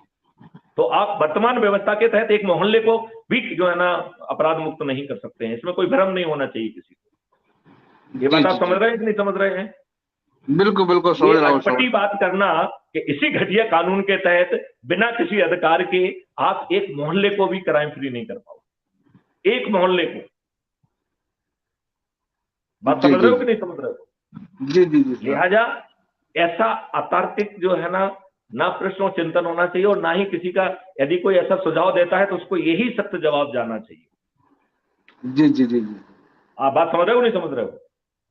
नहीं बिल्कुल सही है कि हमारे रोज जो है आपको मालूम है जो है आपको जो मैसेज आते हैं साइबर क्राइम के, each message is a attempted crime. Attempted crime को तो रजिस्टर करना बहुत दूर की बात है, जिसमें आप लुट पिट जा रहे हैं वो ऑफेंस रजिस्टर नहीं हो रहे हैं। फिर कैसे अपराध मुक्त भारत करेंगे या करेंगे आप? कैसे करेंगे आप बताइए मुझे। तो अपराध मुक्त भारत जो सीढ़ी है, वो हमने पहले कहा था कि आज की व्यवस्था राक्षसी व्यवस्था है, जिसकी जान एक तोते में है। जब तक हम इस तोते को जो ना पराजित नहीं करेंगे, तब तक कुछ भी अच्छा परिवर्तन नहीं हो सकता है। तो आप अपने दिमाग से सोच से बात हटा दीजिए कि एक मोहल्ला भी जो है अपराध मुक्त होगा। ये अपराध मुक्त तभी होगा जब आप ये पूरा इकोसिस्टम बदलेंगे, और उस इकोसिस्टम को बदलने में कोई दिक्कत नहीं है। इसमें 12 smart India hackathon Maithili Sharan Gupt कर चुके हैं, इसके मॉडल्स और इसकी टेक्नोलॉजी डेवलप्ड पड़ी हुई है। कानून का ड्राफ्ट भारत सरकार को ऑलरेडी भेजा जा चुका है, तो बस केवल उसको जो है ना जमीन पर उतारने की जरूरत है। और उसका भी मॉडल दिया गया है कि मैथिली शरण गुप्त जो है डेवलप्ड मॉडल को ऐसे नहीं उतारेंगे, पहले उसको फिर से जो है उस क्षेत्र के जो एक्सपर्ट हैं उनसे डिलीवरेशन होगा, वो भी लाइव। इसके बाद पब्लिक से डिलीवरेशन होगा, और फिर जो है चंद्रगुप्तों के साथ डिलीवरेशन होगा। जब बाहर जो है ना फुल ड्रेस रेसल हो चुकेगी, तब पार्लियामेंट के अंदर जो है ना पूरा शो होगा, और हाँ की जीत और ना की हार के सिद्धांत के साथ यह रिफाइंड लॉ जो है कानून बन जाएंगे। इसमें किसी भी व्यक्ति के जेहन में कोई संदेह होना ही नहीं चाहिए। एक कोई क्लियर हो ऐसी गया, चीज है क्लियर हो गया सर। क्या क्या इंजीनियर साहब? नहीं, मैं क्लियर हो गया हूँ। मेरा मतलब है कि बस पहले हम पार्लियामेंट में मेजोरिटी करेंगे, उसके बाद सब चीज खत्म करेंगे। अब आपको जो है कैसे होगा वो मैंने बता दिया है। अब आपको केवल एक ही बात का जवाब हमसे पूछना चाहिए कि साहब हम 100 करोड़ कैसे होंगे, राइट? क्योंकि 100 करोड़ हो जाएंगे तो 80% लोग छत पे होंगे, उनको देख के बाकी लोग भी चढ़ जाएंगे, तो बाकी सब बिल्कुल फर्स्ट क्लास रेडी हो गया है। अब केवल एक ही प्रश्न रह गया है कि क्या हम 100 करोड़ होंगे? क्या हम 100 करोड़ आसानी से होंगे? तो उसका आंसर है उसकी शपथ में। और शपथ क्या है कि मैं 10 लोगों को जोड़ूंगा, अपने ही परिवार के, अपने उन सदस्यों को, अपने मोहल्ले के, अपने उनके समाज सेवी संगठनों को, जिन लोगों को भी मैं जानता हूं, ऐसे 10-10 लोगों को मैं 9 दिन तक जोड़ के 90 लोगों को जोड़ने का प्रयास करूंगा। 90 लोगों को जोड़ूंगा नहीं, 90 लोगों को जोड़ने का प्रयास करूंगा। यदि हम इस शपथ का 1/10 भी पूरा कर लेते हैं तो ये परिवर्तित भारत आपकी जगह पे आएगा। अब मैं उसको समझाता हूं आपको। 1 मिनट मान लिया जाए कि मैथिली शरण गुप्त ने ये अभियान आज चालू किया। वैसे चालू तो जो है ना कई महीने पहले हो गया है, अभी 11,000 से ज्यादा लोग जुड़े हुए हैं और मैथिली शरण ने 1293 लोगों से ज्यादा लोगों को जोड़ दिया है, राइट? तो इस मॉडल में यदि अपन ये माने कि ये अभियान आज ही चालू किया और हमारे सालिग्राम जी जुड़े हुए हैं, इंजीनियर साहब हैं, वो भी, आप भी इंजीनियर घनश्याम जी हैं, ऐसे 9 लोगों को हमने चुना और उनको संकल्पित किया, शपथकृत किया, और सदस्य शपथ से शपथकृत करके हमने जो है 9 लोगों को जोड़ा। तो आज शाम तक हम 10 हो जाएंगे कि नहीं हो जाएंगे? जी बिल्कुल बिल्कुल हो जाएंगे, बिल्कुल हो जाएंगे। ये 10 लोग ऊर्जाकृत हैं, संकल्पित हैं, शपथकृत हैं 10-10 लोगों को 9 दिन तक जोड़ने का। तो जब ये 10 लोग जो है 10-10 को जोड़ेंगे तो दूसरे दिन 100 हो जाएंगे, वो भी संकल्पित और शपथकृत हैं। तो तीसरे दिन 1000, चौथे दिन 10,000, पांचवें दिन 1 लाख, छठवें दिन 10 लाख, सातवें दिन 1 करोड़, आठवें दिन 10 करोड़ और 9वें दिन 100 करोड़। तो आप नेक्स्ट क्वेश्चन मुझसे पूछेंगे कि साहब आप इतने बड़े पदों पर रहे हैं, इतनी सारी समस्याएं आपने सॉल्व की हैं, क्या लोगों को जोड़ना एक मैथमेटिक्स से गवर्न हो सकता है? क्या ये सोच एक बच्चों की सोच नहीं है? ये बात आपको पूछने का, आपके जेहन में सवाल भी उठेगा और आपका पूछना जायज भी है। जायज है कि नहीं है? नहीं, बिल्कुल सर जायज है। और प्रैक्टिकली देखो, थ्योरी और प्रैक्टिकल में नहीं, मैं अभी प्रैक्टिकल पे भी आने वाला हूं। तो मैं पहले आपके प्रश्न को जायज ठहरा रहा हूं, फिर मैं अपने जवाब को भी जायज ठहराऊंगा और आपसे ही पूछूंगा जायज है कि नहीं। तो आपका प्रश्न पूरी तरह से जायज है। अब मैं इसका इसी बात को, इसी मॉडल को उल्टे ढंग से समझाता हूं, फिर आपकी प्रतिक्रिया लूंगा। 9वें दिन 9 करोड़ लोग जो हैं वो 10-10 लोगों को जोड़ के 9वें दिन 90 करोड़ लोग जुड़ रहे हैं। कितने लोग जुड़ रहे हैं? 90 करोड़। और 9वें दिन हमारा 100 करोड़ का संकल्प पूरा हो रहा है।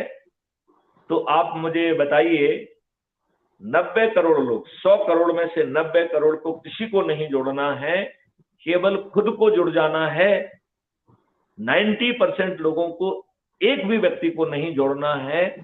तो इस 21 लक्षों के महापरिवर्तित भारत के लिए क्या खुद को जोड़ लेना कठिन है? नहीं, खुद को जोड़ लेना तो बहुत आसान है। बहुत आसान है, नंबर 1। चलिए अब एक दिन पहले चलते हैं। 8वें दिन जो है 90 लाख लोग 10-10 लोगों को जोड़ रहे थे, 9 करोड़ लोग जुड़े हैं, जो कि उनके पास एक दिन बचा हुआ है, 9वां दिन। तो 9वें दिन वो 10-10 लोगों को जोड़ रहे हैं। तो 100 करोड़ में से मात्र 9 करोड़ को, यदि अपन 140 में से 9 करोड़ कहें तो और भी कम हो जाएंगे, लेकिन चलो अपन 100 करोड़ की बात ही करते हैं कि 100 करोड़ में से मात्र 9 करोड़ को ही एक दिन होने के कारण 10 लोगों को जोड़ना है।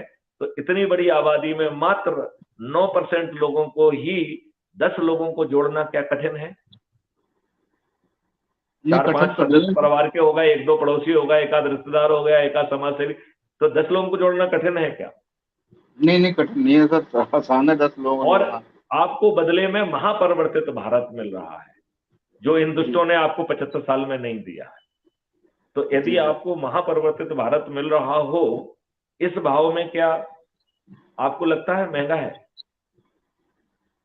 नहीं नहीं, महंगा नहीं है, बिल्कुल सही है कि मतलब ये पूरा एक बहुत ही विश्व में नाम हो जाएगा भारत का सर।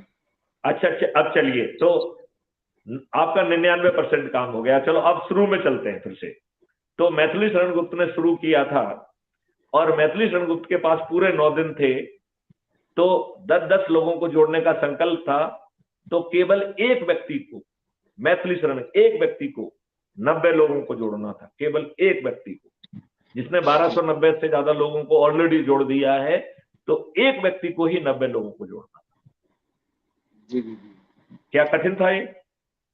नहीं क्या वो बिल्कुल। मैं ऑलरेडी 1290 जोड़ गया हूं तो मैंने ही सिद्ध कर दिया कि नहीं साहब ये बड़ा आसान है, राइट? जी जी अब दूसरा मॉडल लेते हैं कि दूसरे दिन जो है, जो पहले दिन 9 लोग जुड़े हैं उनके पास कितने दिन बचे? तो इंजीनियर घनश्याम जी के पास कितने दिन बचे? एक दिन तो कम हो गया, तो बचे 8 दिन। तो मात्र 9 लोगों को, कितने को? मात्र 9 लोगों को 8 दिन में 10 के मान के हिसाब से मात्र 80 लोगों को जोड़ना है। अभी जो हमारे 11,000 से ज्यादा लोग जुड़े हैं उनमें से 9 क्या, मेरे ख्याल से 90 लोगों से भी ज्यादा। शालिग्राम जी, कितने लोगों ने 80 से ज्यादा जोड़ दिए हैं? क्या अनुमान है आपका? 90 आदमी के करीब है सर। 90 से ज्यादा ही होंगे मेरे ख्याल से, 10 तो बहुत कम होता है ना। 80 लोगों को 90 जोड़ने वाले करीब आसानी से जो है 90 से ज्यादा लोग जिन्होंने होंगे, जोड़ जबकि रखे अभी हैं। अपन को 80-90 लोगों को ही जोड़ना है, 9 लोगों को ही जोड़ना है, राइट? तो ये टारगेट भी ऑलरेडी अचीव है। अब तीसरे दिन जो है, दूसरे दिन जो 90 लोग जुड़ रहे हैं उनके पास 7 दिन बचेंगे, तो उनको 70-70 लोगों को जोड़ना है। तो मात्र 90 लोगों को 70 लोगों को जोड़ना है।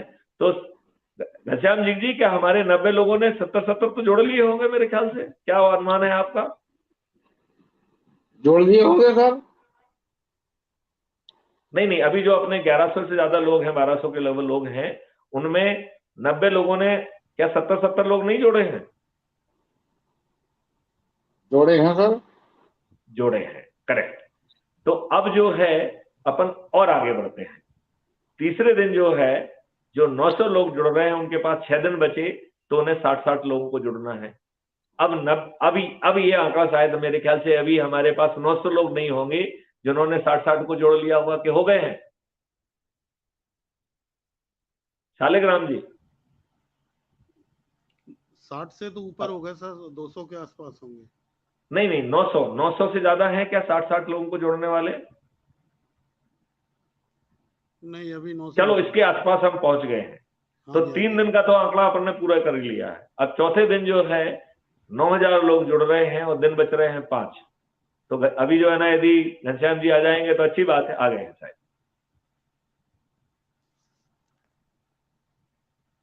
Good. Sorry sir, net cut गया था थोड़ा।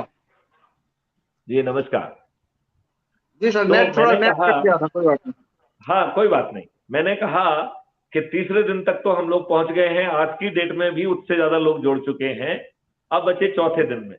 तो चौथे दिन में 9,000 लोग जुड़ रहे हैं और दिन बच रहे हैं 5।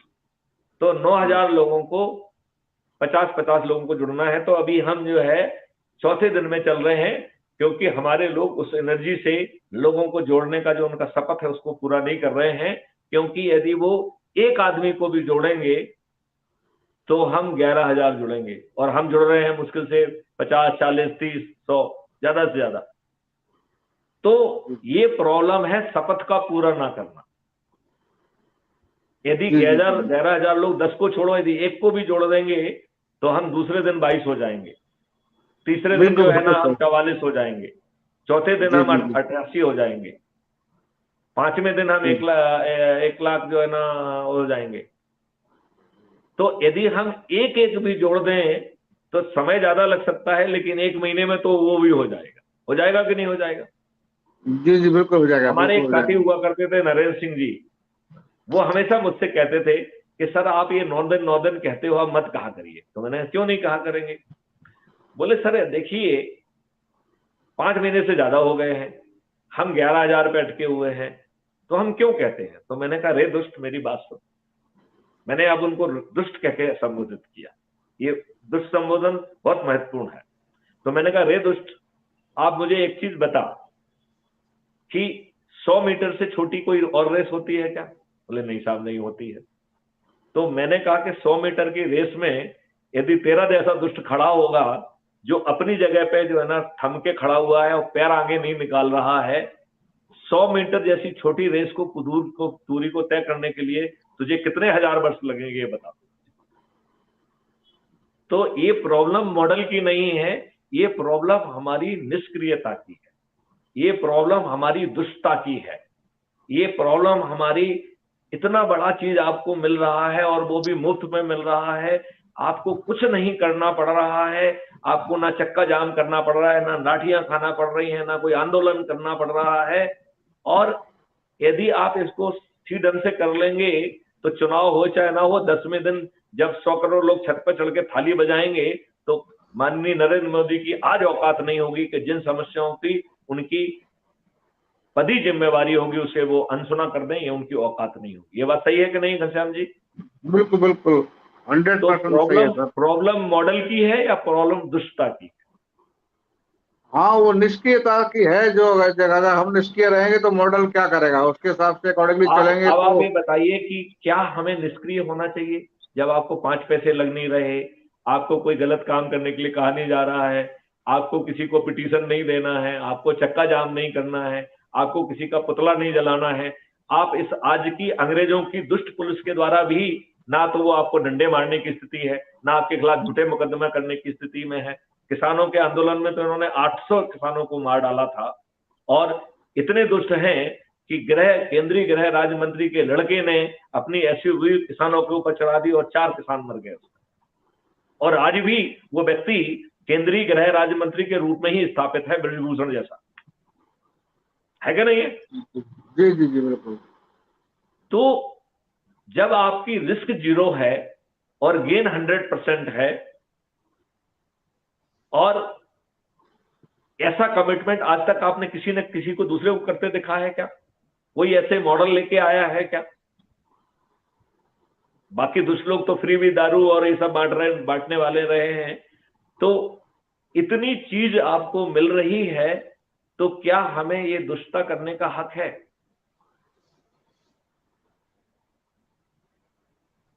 नहीं, बिल्कुल नहीं, आप बिल्कुल सत्य कह रहे हैं, और मतलब मॉडल भी अच्छा है। और अब आप मुझे एक बात बताइए, अब मैं एक बहुत बड़ी बात कह रहा हूं जो बड़े ध्यान से सुनने की जरूरत है।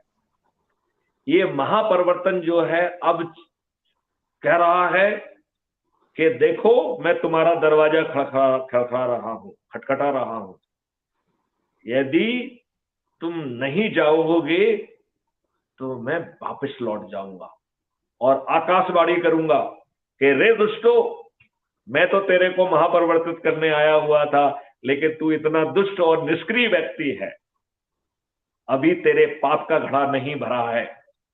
तू और तेरे बच्चे अभी इन दुष्ट राजनेताओं से जूते लाते खाने के लिए ही बने हैं, लिहाजा ये महापरिवर्तन दरवाजा खटखटा के तुम्हारे दरवाजे से वापस जा रहा है। क्या ऐसी भविष्यवाणी, ऐसी आकाशवाणी ये महापरिवर्तन रूपी मॉडल करेगा कि नहीं करेगा? नहीं, बिल्कुल है कि मतलब जब दरवाजा खटखटाया जा रहा है तो लोगों को जागरूक हो जाना चाहिए और साथ देना चाहिए, ताकि ये बहुत बड़ा परिवर्तन हो जाए। अब जो है मैंने सभी परतों से आवरण हटा लिया है। अब आप एक निष्पक्ष और ऑब्जेक्टिव राय मुझे दीजिए कि ये मॉडल जो है इस देश को बदलने की क्षमता, औकात और महापरिवर्तन को जमीन पर उतारने की ताकत रखता है कि नहीं रखता है? हाँ, उस पर चलेंगे तो जरूर बदलेगा सर। वही चलने वाली अच्छा, दूसरी बात ये करिए कि है। बाकी सभी राजनीतिक पार्टियां आपसे कह रही हैं कि भैया मैं फ्री भी बांट दूंगा, ये कर दूंगा, वो कर दूंगा, बिजली फ्री दे दूंगा, लेकिन हमारे व्यक्ति को वोट दे दो। आप ये कह रहे हैं कि नहीं कह रहे हैं? क्राइम फ्री बिल्कुल। भारत का क्या कोई अपना आदमी है क्या? क्राइम फ्री भारत में तो आम जनता जो लोगों को जोड़ के जो खुद काम करेगी, वो जो है ना उसको टिकट पहुंच रहा है। तो क्राइम फ्री भारत का कोई अपना कैंडिडेट है क्या? नहीं, नहीं है, अपना कैंडिडेट नहीं है। तो ताज किसके सिर पे है? आपके सिर पे है। जी जी जी और जिम्मेवारी किसके सिर पे है? मैथिली शरण गुप्त के सिर पे है। जी जी उसे जी। जो है उसे कानून में कैसा कन्वर्ट करना है, ये जिम्मेवारी भी मैथिली शरण गुप्त की है। तो जी, कितना जी, प्यारा मॉडल है कि मुख्यमंत्री आप बनेंगे और पूरी जिम्मेवारी मैथिली शरण गुप्त के सिर पे है, और वो सहर्ष जो है ना, उन्होंने उस सब चीजों की प्रक्रिया भी बना के रखी है और आपको रोज समझा रहे हैं, और जिसको आप भी सुन के जो है ना ये मान करने के लिए मेरे ख्याल से बेबस हो रहे हैं कि हाँ, इसमें कोई गड़बड़ी नहीं। आपने अपनी वो राय भी बदल दी है कि वर्तमान घटिया मॉडल के तहत एक मोहल्ला क्या, एक घर भी जो है ना अपराध मुक्त नहीं हो सकता। जी जी जी जी ये बात मान रहे हैं कि नहीं मान रहे हैं? जी, बिल्कुल सही कह रहे हैं सर। तो अब जो है इतना सब सुनने के बाद क्या आपके जेहन में कोई प्रश्न उठ रहा है?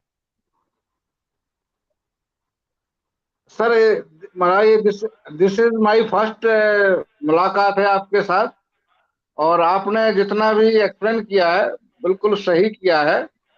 और बाकी आपके साथ जुड़े रहेंगे तो जो भी आपके पूरे जो 36 है, जितना भी आपने जो बताए हैं ना पूरे टर्म्स कंडीशंस, उनको भी स्टडी करूंगा और मॉडल को और भी तरीके से समझने की कोशिश करूंगा आने वाले टाइम में, और लोगों को जोड़ेंगे उसके साथ। बिल्कुल, बहुत सही आपने कहा है। तो मॉडल के समझने के लिए आपके पास दो रास्ते हैं। एक रास्ता जी है कि जब आप ऐप खोलेंगे तो अबाउट द कम्युनिटी में, बल्कि तीन रास्ते हैं। अबाउट द कम्युनिटी में जाएंगे तो ये सब बातें बड़े विस्तार से उसमें लिखी गई। जी जी दूसरा जी जी रास्ता है कि यदि आप क्रोम ब्राउजर पे जाएंगे, गूगल क्रोम ब्राउजर जो है, और उस पर क्राइम फ्री भारत लिखेंगे तो आपको दो वेबसाइट मिलेगी। उसमें एक जी जी वेबसाइट होगी और एक मिशन होगा। तो जी वेबसाइट जी को जी आप खोलेंगे तो उसमें विस्तार से हर चीज दी गई है। यदि आप उसमें प्रेसिडेंशियल डेस्क में जाएंगे तो हमारे जितने भी वीडियो पब्लिश हुए हैं वो सब वहां पे आपको दिखने लग जाएंगे। जी जी जी, राइट? बिल्कुल बिल्कुल उसमें बिल्कुल सभी सर। डॉक्यूमेंट, शपथ क्या है, फलाना क्या है, सब उसमें दिया गया है। आप उससे जी बड़ी जी आसानी से आप अध्ययन कर सकते हैं। राइट? दूसरा, राइट जो सर। ये ऐप है, अब आई डोंट नो आप ऐप के माध्यम से जुड़ गए हैं क्या? नहीं, ये तो मेरे पास मैसेज आया था जो आपका ग्रुप है ना अपना क्राइम मुक्त वाला। तो वो ग्रुप का कोई मतलब नहीं है। हमें एक लिंक जो है हम बाद बीच में भेजते रहते हैं। आप मुझे 9425606040, उस ग्रुप में भी वो नंबर आपको मिल जाएगा। उस पर आप मुझे मिस कॉल दे दीजिए, मैं आपको क्राइम फ्री भारत की आपने लिंक लिंक भेजूंगा। नहीं, आपने लिंक मतलब उस पर लिंक ही आया था उस ग्रुप में है ना, जो क्राइम मुक्त करके भारत करके जो व्हाट्सएप नहीं ग्रुप है नहीं, ना। ये तो अभी आपकी स्ट्रीम यार्ड पे जुड़ने की लिंक आपने ली थी।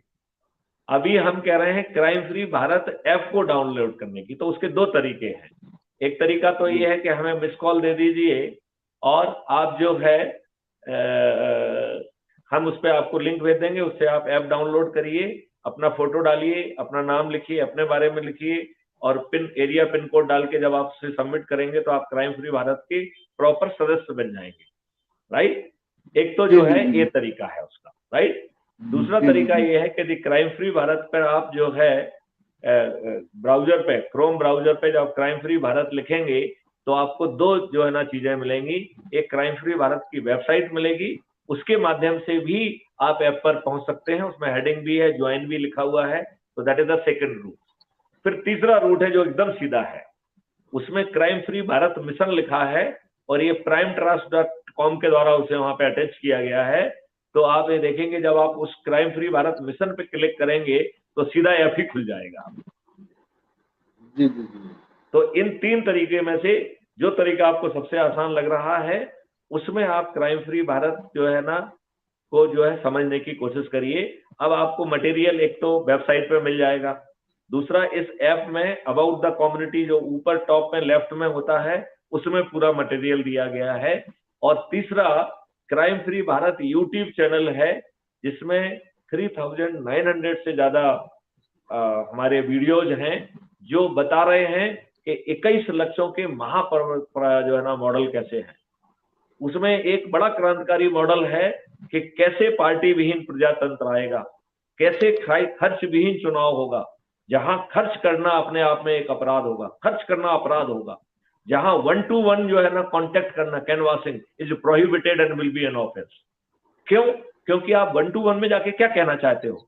मैं भी बनिया, तुम भी बनिया, क्या कहना चाहते हो? मैं भी ब्राह्मण, तुम भी ब्राह्मण, कि दारू बांटते चाहते हैं, कि साड़ी बांटना चाहते हैं, क्या करना चाहते हैं? एक मास लीडर को जो कुछ भी कहना है डंके की चोट पर डिजिटली कहना चाहिए, और उस डिजिटली कही हुई चीजें पे आपकी ग्रिलिंग होगी, और उस ग्रिलिंग को और इसको जो है, जो पब्लिक ग्रिलिंग करेगी उसके रिकॉर्ड्स को हर जो है ना उसका एक्सट्रैक्ट बना के वो उसी ऐप पर अपलोड हो जाएगा, जिसको जो है, जिसके लिए वोटिंग होने वाली है। और वो जो ऐप है उसके कई मॉड्यूल्स हैं, मतलब कई पार्ट है। पहला पार्ट है कि वो जो आपकी आइडेंटिटी को वेरीफाई करेगा, और फाइनल आइडेंटिटी वेरीफाई होगी जब आपके अकाउंट से 1 रुपए डिडक्ट हो जाएगा। और आपको अपनी आइडेंटिटी सिद्ध नहीं करना है, आपको जो है ऐप सर्टिफिकेट देगा।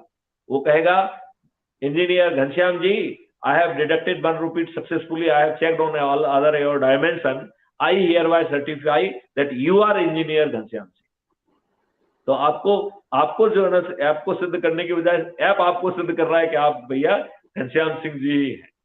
अब बताइए, वो सेकंड डायमेंशन में आपको ले जाएगा कि now I want to make it sure कि you are in a secluded place. तो वो कहेगा कि अपने कैमरे को चारों तरफ घुमाओ, हम एक एक दरवाजे की लैच को भी चेक करेंगे, और जब चारों तरफ हम संतुष्ट हो जाएंगे कि आप जो है ना सेक्लूडेड प्लेस में हैं, अब आपको किसी पोलिंग बूथ की जरूरत नहीं है, तो वो आपको सर्टिफिकेट देगा, yes engineer Ghanshyam Singh ji, you are in a secluded place. अब तीसरे डायमेंशन पे जाएगा वो, क्योंकि हम तो दुष्ट लोग हैं। घनश्याम जी को अपने को वोट दिलाना है, तो घनश्याम जी के बीवी बच्चों को बाहर बैठ के उन पे गन टिक्के रखे हुए, जाओ घनश्याम सिंह जी जाओ वोट दे के आओ। फिर घनश्याम जी वापस आ गए तो बीवी जी से कहा तुम जाओ वोट देने के लिए। तो वोट सिस्टम जो है आपसे कुछ टेस्ट करेगा, और वो टेस्ट करके बताएगा आर यू अंडर फियर साइकोसिस और नॉट। यदि आप फियर साइकोसिस में नहीं होगा तो वो आपसे कहेगा, yes mister Ghanshyam, I hereby verify that you are not under any fear साइकोसिस। अब अज्यूम करिए कि जो मैंने पहले बताया है कि आपके बीवी बच्चों को गन में बाहर बिठाया गया है, तो वो ऐप कहेगा, mister Ghanshyam, I am having some problem, I feel you are under the fear साइकोसिस, this information has been reported to the police and police is reaching in no time. The doctors have been informed, they are also be reaching over there to take care of your fear psychosis. You are quarantined for the 3 days, you will get that next opportunity for voting after 3 days. बीच में जब police पहुंच के यदि जिसने आपको customer डाला होगा उसको जेल में डाल देगी, राइट? अब अज्यूम करिए कि उसने आपको सर्टिफिकेट दे दिया कि mister Ghanshyam, you are not under any fear. Okay? अब नेक्स्ट आ रहा है कि now you have to be an informed voter। जो अभी हमने ग्रिलिंग की बात कही थी ना, कि जो आपके 5 या 6 वीडियोज आएंगे, उसके बाद उनकी पब्लिक ग्रिलिंग होगी, और उसके बाद वो सब एक्सट्रैक्ट जो है इस ऐप के माध्यम से जितने भी प्रत्याशी होंगे उनकी वो परोसे जाएंगे, और उसके परोसने के बाद आपसे बड़े सिंपल से क्वेश्चन पूछे जाएंगे कि आपने उसे समझ लिया है कि नहीं समझा है। यदि आपने नहीं समझा होगा तो वो कहेगा यू नीड टू जो है ना please go to this centre.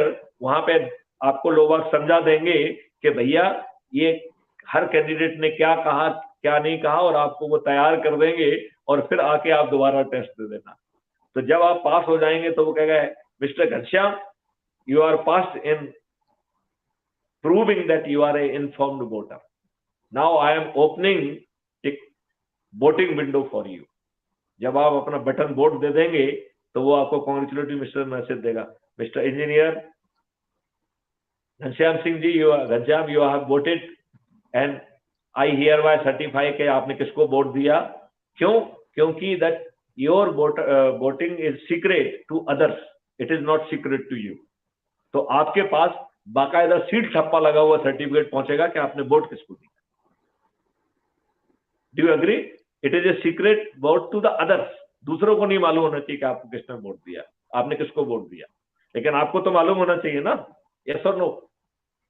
आपके पास तो अपने पास सर्टिफिकेट होने में कोई प्रॉब्लम है क्या? नहीं, कोई प्रॉब्लम नहीं है। अब आप नेक्स्ट डायमेंशन पे जाइए कि आपने वोटिंग नहीं दी है, तो जैसे ही आपकी 45 डेज जो भी वोटिंग विंडो दी है वो क्लोज हो जाएगी, तो कहेगा, mister Ghanshyam, I am very sorry to inform you, you have not fulfilled your constitutional obligation of voting. I am sorry to inform you, that your identity has been tagged everywhere. Now henceforth you and your family members, those who have not voted, they have to pay 10% extra everywhere. तो आप बस में चलेंगे तो 10% किराया ज्यादा लगेगा, बच्चा आपका स्कूल में पढ़ने जाएगा उसे 10% फीस ज्यादा लगेगी, आप यदि बीमार हो जाएंगे अस्पताल में जाएंगे तो 10% आपसे इलाज का चार्ज ज्यादा लगेगा। अब आपको बताइए, मुझे आपको 3, 4, 5, 6 दिन में, नहीं तो 1 आध महीने में आपको बुरे बुरे सपने आने लगेंगे कि नहीं आने लगेंगे? आप सोते सोते उठ जाएंगे कि हाय मैंने वोट नहीं दे पाया, ये कहेगा कि नहीं कहेगा? ये सपने आएंगे कि नहीं आएंगे? मैं आपसे पूछता हूँ। जी जी जी जी जी। अब आप ये बताओ, अगले वोटिंग, चाहे पहले आपने जो है ना लोकसभा का दे लिया हो, तो चाहे आपको दूसरे का वोटिंग का मौका मिले या पंच सरपंच का मिले, जब नेक्स्ट वोटिंग हो में आप जो है वोट दे दोगे तो आपका पाप कटेगा। तो आप बताइए, जो भी अगले आपको नेक्स्ट वोट देने का मौका मिलेगा, उसमें आप 45 दिन तो छोड़िए, 24 घंटे के अंदर वोट दे देंगे कि नहीं दे देंगे? बिल्कुल बिल्कुल बिल्कुल। आप बताओ 100% वोटिंग होगी कि नहीं होगी? बिल्कुल होगी 100% सर। ऐसी व्यवस्था चाहिए। ये दुष्ट लोग ड्रामा नाटक कर रहे हैं, अच्छी व्यवस्था नहीं दे रहे हैं। देखिए, अब मैं आपको मूल विषय पे ले जाते हैं। आप मुझे बताइए, ये राजनेता जो है दुष्टता पूर्वक हर जगह बदमाशी मक्कारी हो रही है, इस भाजपा को शर्म नहीं आती है कि इसने अपने हजारों कार्यकर्ताओं को जो है ना मरवा दिया है वेस्ट बंगाल में? क्या वेस्ट बंगाल की सरकार कॉन्स्टिट्यूशन के शेड्यूल 7 की जो उसकी ड्यूटी सौंपी गई है उनका पालन कर रही है क्या? नहीं कर रहे हैं सर। भाजपा का ही गवर्नर वहां रोज रोता है प्रेस के सामने कि साहब ये नहीं हो रहा है, ये सरकार ये नहीं कर रही है, वो नहीं कर रही है।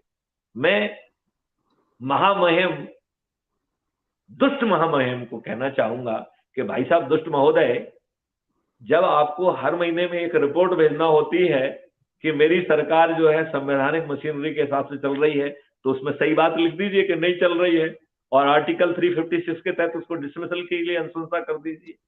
आप बताओ, कल से जो है ना ममता बनर्जी की औकात होगी कि वो संविधान की व्यवस्था के अनुरूप का पालन ना करें? अभी आपने देखा होगा मोटर व्हीकल एक्ट में जाने कितने मुख्यमंत्रियों ने कहा कि मैं इसका पालन नहीं करूंगा।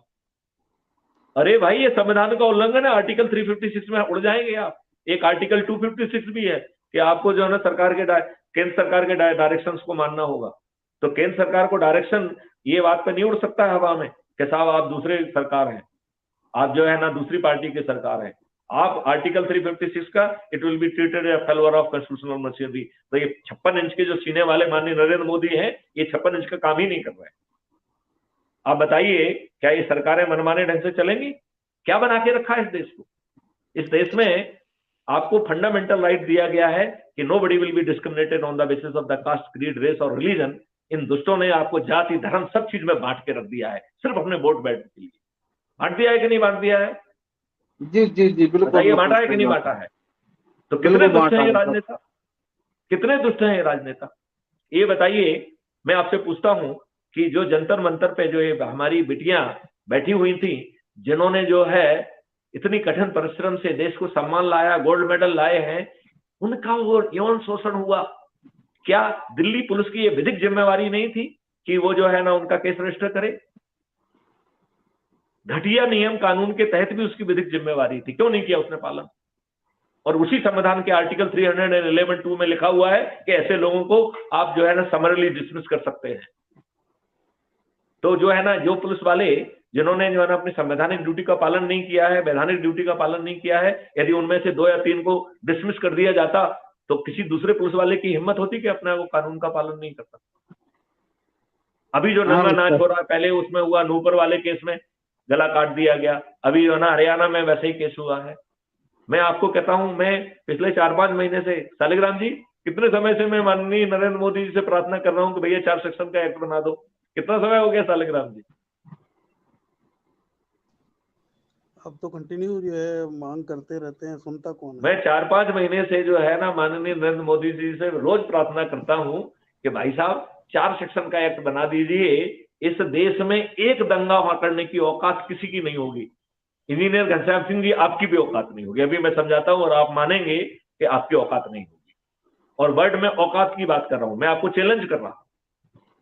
मतलब मैं आपकी भलमनसाहत की बात नहीं कर रहा हूं, मैं आपकी दुष्टता को चैलेंज कर रहा हूं कि जब आप चाहेंगे तब भी आप गड़बड़ी नहीं कर पाएंगे। अब वो 4 प्रावधानों को आपको समझाता हूं। इस एक्ट का नाम होगा, जिसमें 4 सेक्शन होंगे, आधा पेज का एक्ट होगा केवल, उसका नाम होगा protection of fundamental right to religion under article 25। Article 25 कह रहा है कि भाई जिसमें आपको आपकी कॉन्शियस कह रहे हैं आप उस धर्म को मान सकते हैं, उसका प्रचार कर सकते हैं, these are your fundamental right.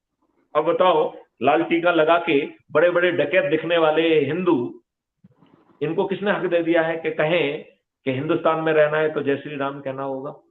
Is it not violation of article 25? Ghanshyam ji बताइए मुझे। नहीं, बिल्कुल सर, आप बिल्कुल बिल्कुल सही एक्सप्लेन कर रहे हैं, लेकिन एक मिनट, जब आप ऐसा कहेंगे तो आपको प्रतिक्रिया भी मिलेगी। आपको मालूम है उदयपुर में क्या किया मुस्लिमों ने? उन्होंने कहा हिंदुस्तान में रहना होगा तो अल्लाह अकबर कहना होगा। यही सुनना था? नहीं, मैं आपसे पूछ रहा हूं, यही सुनना था क्या? अभी हुआ है, आपको मालूम है उदयपुर में ये हो चुका है अभी, जिसमें बड़ी रैली निकाली गई और बड़े जोर जोर से कहा है हिंदुस्तान में रहना होगा तो अल्लाह अकबर कहना होगा। क्या यही सुनना था? अब आप मुझे बताइए कि ये दुष्ट मुस्लिम मदरसे में या जहां कहीं भी लिखा हुआ हो, ये भ्रामक प्रचार करते हैं कि नहीं करते हैं कि मेरा धर्म मानो नहीं तो तुम काफिर हो, मैं तुम्हारा से धर से जुदा कर दूंगा, मुझे जन्नत भी मिलेगा और 72 हूरें मिलेंगी। क्या ये शुद्ध दुष्टता भरा प्रचार नहीं है जो शुद्ध रूप से आर्टिकल 25 का उल्लंघन है? मैं घनश्याम सिंह जी आपसे पूछना चाहता हूं, ये उल्लंघन है कि नहीं है? नहीं, बिल्कुल सही कह रहे हैं सर, उल्लंघन है। एक मिनट, अब हम 4 सेक्शन पे आ जाते हैं, फिर इसके बाद आपकी प्रतिक्रिया लेंगे, पहले मुझे बता देने दीजिए, ठीक है ना? तो इसमें छोटा सा 4 सेक्शन होगा, आधा पेज का एक्ट होगा केवल, जिसका पहला सेक्शन कहेगा कि यह आर्टिकल 25 का उल्लंघन जघन्य अपराध होगा, संज्ञेय और जघन्य अपराध। 1 क्लॉज नंबर 2, यह नॉन अवेलेबल होगा, मजिस्ट्रेट भी केवल एक ही परिस्थिति में आपकी जमानत ले पाएगा, यदि की गई रिपोर्ट झूठी है तो, क्योंकि यहां तो झूठी रिपोर्ट करने वालों की भी कमी नहीं है, तो किसी की झूठी रिपोर्ट पे किसी को आप सूली पर नहीं चला सकते हैं। तो केवल एक ही क्लॉज में आपको जो है छूट मिलने वाली है, जमानत मिलने वाली है, यदि रिपोर्ट झूठी है और एक कोर्ट के सामने सिद्ध होता है, राइट? अब तीसरी बात पे जाते हैं। वो कह रहा है कि क्राइम फ्री भारत का जो टेक्नो इंजन है, वीडियो बेस्ड ट्रायल सिस्टम है, वो 3 दिन से 30 दिन में न्याय देता है। ऐसे केसेस में 3 दिन में न्याय देने की उसकी गारंटी होना चाहिए, राइट? और सजा 15 साल की होगी, तो आपको 3 दिन में 15 साल की सजा मिल जाएगी। अब चौथा क्लॉज कह रहा है कि आपकी पूरी संपत्ति जब्त कर ली जाएगी। यदि भाई साहब आपके पीछे कोई संस्था खड़ी होगी तो उसे अवैधानिक घोषित कर दिया जाएगा और उसकी संपत्ति जब्त कर ली जाएगी। अब मैं आपसे क्वेश्चन पूछता हूं, इंजीनियर घनश्याम सिंह जी, आपकी औकात है कि आप दंगा करा दें, आप कोई गड़बड़ बात कर दें? मैं आपसे पूछता हूं, औकात है आपकी? मैं वर्ड यूज कर रहा हूं, औकात। जी नहीं, नहीं रहेगी, नहीं रहेगी, इस तरह का प्रावधान रहेगा तो नहीं रहेगी औकात। तो भाई साहब ये बताओ, ये 4 सेक्शन का एक्ट बनाने में हमारी लोकसभा में मेजोरिटी है, हमारी राज्यसभा में मेजोरिटी है, हम कितने दुष्ट हैं कि हाँ की जीत और ना की हार के सिद्धांत पे इतना छोटा छाला 4 सेक्शन का एक्ट नहीं बनाना चाहते? हम कितने दुष्ट व्यक्ति, कितनी दुष्टता हमें भरी हुई है कि हम अपने जीतने के लिए दंगे कराएंगे, फसाद कराएंगे। हम कितने घटिया लोग हैं, और हम लोग कितने घटिया हैं कि विद्वान होते हुए जो है ना कहते हैं कि साहब जो है हम इसके अंधविश्वास हैं, हम दल गुलाम हैं। हम कैसे लोग हैं? हम जो है ना अपने आप को विद्वान कहते हैं, हम ही लोगों ने प्रोसेस किया है। आर्टिकल 35 यदि पार्लियामेंट में नहीं गया है तो संविधान में कैसे घुस गया? मैं आपसे घनश्याम सिंह जी पूछता हूं कि क्या कोई आर्टिकल बिना पार्लियामेंट में जाए, बिना संविधान के संशोधन के संविधान में घुस सकता है क्या? नहीं, मैं पूछता हूं, घुस सकता है क्या? नहीं घुस सकता है। तो फिर आर्टिकल 35 में कैसे घुसा? नेहरू जी ने,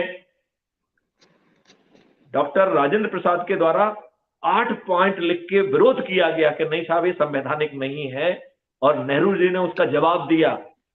उनका दुष्टतापूर्वक जवाब सुनना चाहोगे? उन्होंने क्या लिखा? उन्होंने लिखा, I agree with you with all of your 8 point, but I feel it is a great emergency, please notify it.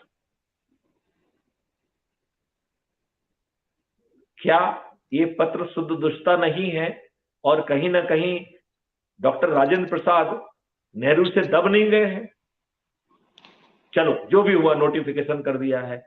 तो नोटिफिकेशन जो है, एक ही परिस्थिति जो है ना दी गई है कि यदि पार्लियामेंट सेशन में ना हो तो आप ऑर्डिनेंस जारी कर सकते हैं, और यदि वो भी पार्लियामेंट में 6 महीने में पास नहीं होता है तो वो ऑर्डिनेंस लेफ्ट कर जाता है। तो भाई साहब आर्टिकल 35 ये कैसे सरवाइव किया? और हमारे जो विद्वान अपनी विद्वत्ता का गाना गाते नहीं थकते हैं, मैं उन विद्वानों से पूछता हूं कि भाई साहब आप क्या कर रहे थे? और हम कितने दुष्ट विद्वान हैं कि हमारे देश का इतिहास बदल दिया गया, और जिन्होंने दुष्टता पूर्वक जो है ना इतिहास हमारा बदला, उनको पद्म श्री, पद्म भूषण और पद्म विभूषण से सुशोभित किया गया। हमको लज्जा ही नहीं आती किसी चीज में, और हम अपने आप को ज्ञानी कहते हैं।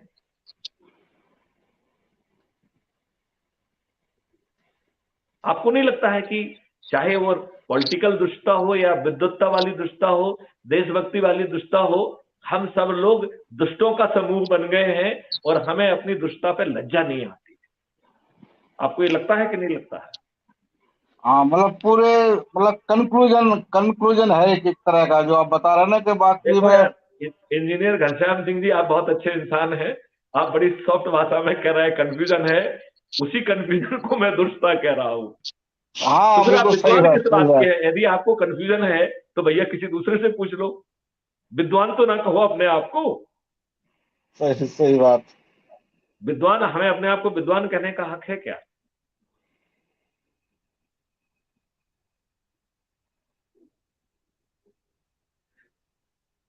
शालिग्राम जी, अब मैं आपकी प्रतिक्रिया लेना चाहूंगा। जरा आपकी आवाज धीमी आ रही है, थोड़ा तेज तेज आवाज में बात करना आप जरा। सर आपने सब कुछ क्लियर कर दिया है। थोड़ा सा तेज बोलना पड़ेगा, आपकी आवाज बहुत धीमी आ रही है। नहीं, वो आवाज है ही नहीं सर, क्लियर आवाज नहीं है। आप जितना तेज बोल सकते हो उतना तेज बोलिए जरा। चाहो तो उसको पास में ले लीजिए, या अपने जो है ना मुंह को जो है ना उसके जो माइक्रोफोन के पास में ले जाइए, तो मेरे ख्याल से थोड़ी सी आवाज बढ़ जाएगी, तो जो बाद में इस रिकॉर्डिंग को सुनेगा उसको आनंद आएगा। आवाज सर इससे ज्यादा हो नहीं पा रही। अच्छा चलिए, आप इसी में कहिए, हम सुनने की कोशिश करते हैं। नहीं, आपने इसको क्लियर कर दिया सब, और हमारे घनश्याम जी इसको समझ गए होंगे, और हम लोग सब मिलजुल के काम कर ही रहे हैं। इन दुष्टता को आगे दूर करना ही होगी सर। बहुत सुंदर बात कही। आप जो है शालिग्राम जी, देश की जनता को क्या संदेश देना चाहते हैं? हमारी बातों पर चलें और इसको संगठन को मजबूत बनाए, जोड़ें, अपने इन राजनेताओं को पराजित कर अपना भविष्य बनाएं।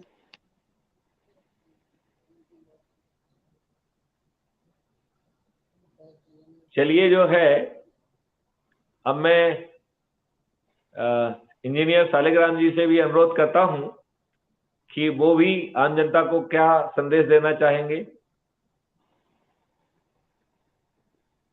आप बिल्कुल सर, जो आपका मॉडल है उस मॉडल को फॉलो करें और उसको पावरफुल बना करके क्राइम मुक्त भारत करें। और मैंने भी सर 1 साल अंधविश्वास पाखंड मुक्त भारत के लिए गूगल मीट की थी। तो मेरा ख्याल अलग सब्जेक्ट है, वो जो सब्जेक्ट था कि पाखंड अंधविश्वास देश से मुक्त होना चाहिए, लेकिन जो क्राइम मुक्त होना चाहिए ये भी बहुत इंपॉर्टेंट सब्जेक्ट है जो आप लेके चल रहे हैं। और साथ साथ अंधविश्वास और पाखंड मुक्त भी भारत होना चाहिए, इतना ही कहना चाहता हूं मैं। आप बिल्कुल सही कह रहे हैं। जब वैदिक ज्ञान आपकी शिक्षा में घुस जाएगा और सब चारों तरफ रिसर्च एंड डेवलपमेंट हब के साथ आप विश्वगुरु बनेंगे, तो मुझे लगता है अंधविश्वास और पाखंड के लिए, दोनों के लिए जगह ही नहीं बचेगी। जी जी जी। उसके लिए जैसे अपराधों के लिए जगह नहीं होगी, भ्रष्टाचार के लिए जगह नहीं होगी, ऐसे ही अंधविश्वास और पाखंड के लिए भी कोई जगह नहीं बचेगी। बिल्कुल बिल्कुल बिल्कुल सर, मुझे भी बहुत मतलब अंदर ही अंदर मुझे नींद नहीं आती है कि जिस तरह से लोगों को मतलब पाखंड और अंधविश्वास फैला करके इनोसेंट लोगों को पागल बनाते हैं। कोई महिला मानसिक बीमार है, वो जाती है उनके नाम पर और उनके साथ भी अत्याचार कर देते हैं लोग। तो ये भी बहुत गलत बात हो रही है देश में। कोई भी जो जो आप दुष्ट शब्द यूज कर रहे हैं ना, किसी को भी मतलब ऐसा नहीं लगता है कि यार ये गलत हो रहा है तो हम आंख मिचले क्यों, मतलब आंख खोल के जिए मतलब। और इस तरह के जो दुष्ट काम कर रहे हैं उनके खिलाफ जंग तो लड़ना ही चाहिए। हम तो ये कह रहे हैं कि अपना इकोसिस्टम बदल दीजिए, व्यवस्था में बैठे लोग उसका संज्ञान लें, उनकी ये औकात ही नहीं रहेगी। जब व्यवस्था जो है ना जी ऑब्जेक्टिव ढंग से अपना काम करेगी और 15 दिन में चालान पेश कर देगी और 3 दिन से जी 30 दिन के अंदर आपको न्याय मिल जाएगा और सामने वाले की संपत्तियां जब्त होने लगेंगी, आपको लगता है कि ये अंधविश्वासी पाखंडी ये सब विलोपित हो जाएंगे? ये जस्ट हाँ, निर्धारित हो जाएंगे। मतलब हाँ वो जैसे भी एक क्राइम, एक्चुअली में सही कह रहा है सर, वो भी एक क्राइम ही है, तो वो अपने आप ही सब ऑटोमेटिक उससे मतलब लोगों को निजात मिल जाएगी अगर ये जैसे चीजें हो अंधेरा, जाएंगी तो। जैसे जी जैसे जो है इंजीनियर साहब, जैसे दीपक जलने से अंधेरा विलुप्त हो जाता है, ऐसे ही ये पाखंड अंधविश्वास ये जस्ट विलुप्त हो जाएगा। जैसे ही अपराध मुक्त भारत के 21 महालक्ष्य जो है जमीन पे फलीभूत होंगे, तब पाखंड के लिए कोई जगह नहीं बचेगी। जी जी जी सर, जी सर, ये बात आप मानते हैं कि नहीं मानते हैं? बिल्कुल मानता हूँ, और ये हर और हालत में खत्म होना चाहिए ना सर। ही इन दुष्ट राजनेताओं के लिए कोई जगह बचेगी।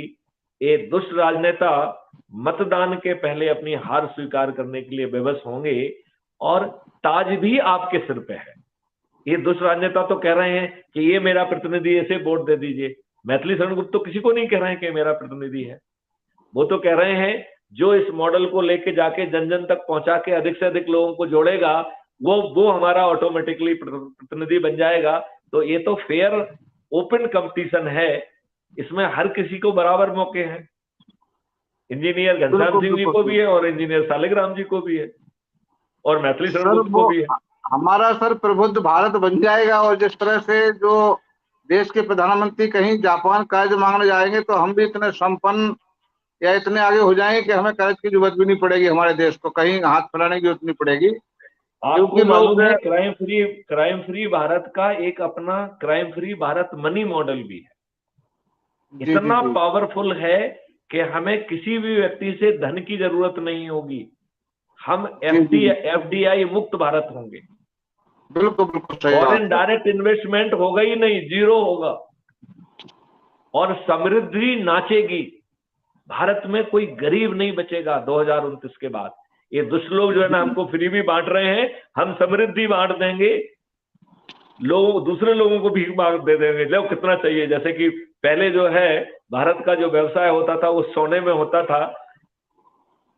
मुझे अभी भी याद है कि फर्स्ट सेंचुरी इटली का एक जो है ना मैं नोटिफिकेशन पढ़ रहा था कि भारत से हमें अपना व्यापार कम करना पड़ेगा, क्योंकि भारत के कारण हमें हमारा सोना सब चला जा रहा है, हम सोना विहीन हो रहे हैं। दिस वाज द नोटिफिकेशन कि भैया भारत से जो है ना रोजगार कम करो। जी जी भारत की जी जी economy was the top most economy. अभी हम कह रहे हैं कि हम तीसरी इकोनॉमी गाने गा रहे हो। अरे भाई साहब, ये 5 साल में फर्स्ट इकोनॉमी हो जाएगी। The model is already developed.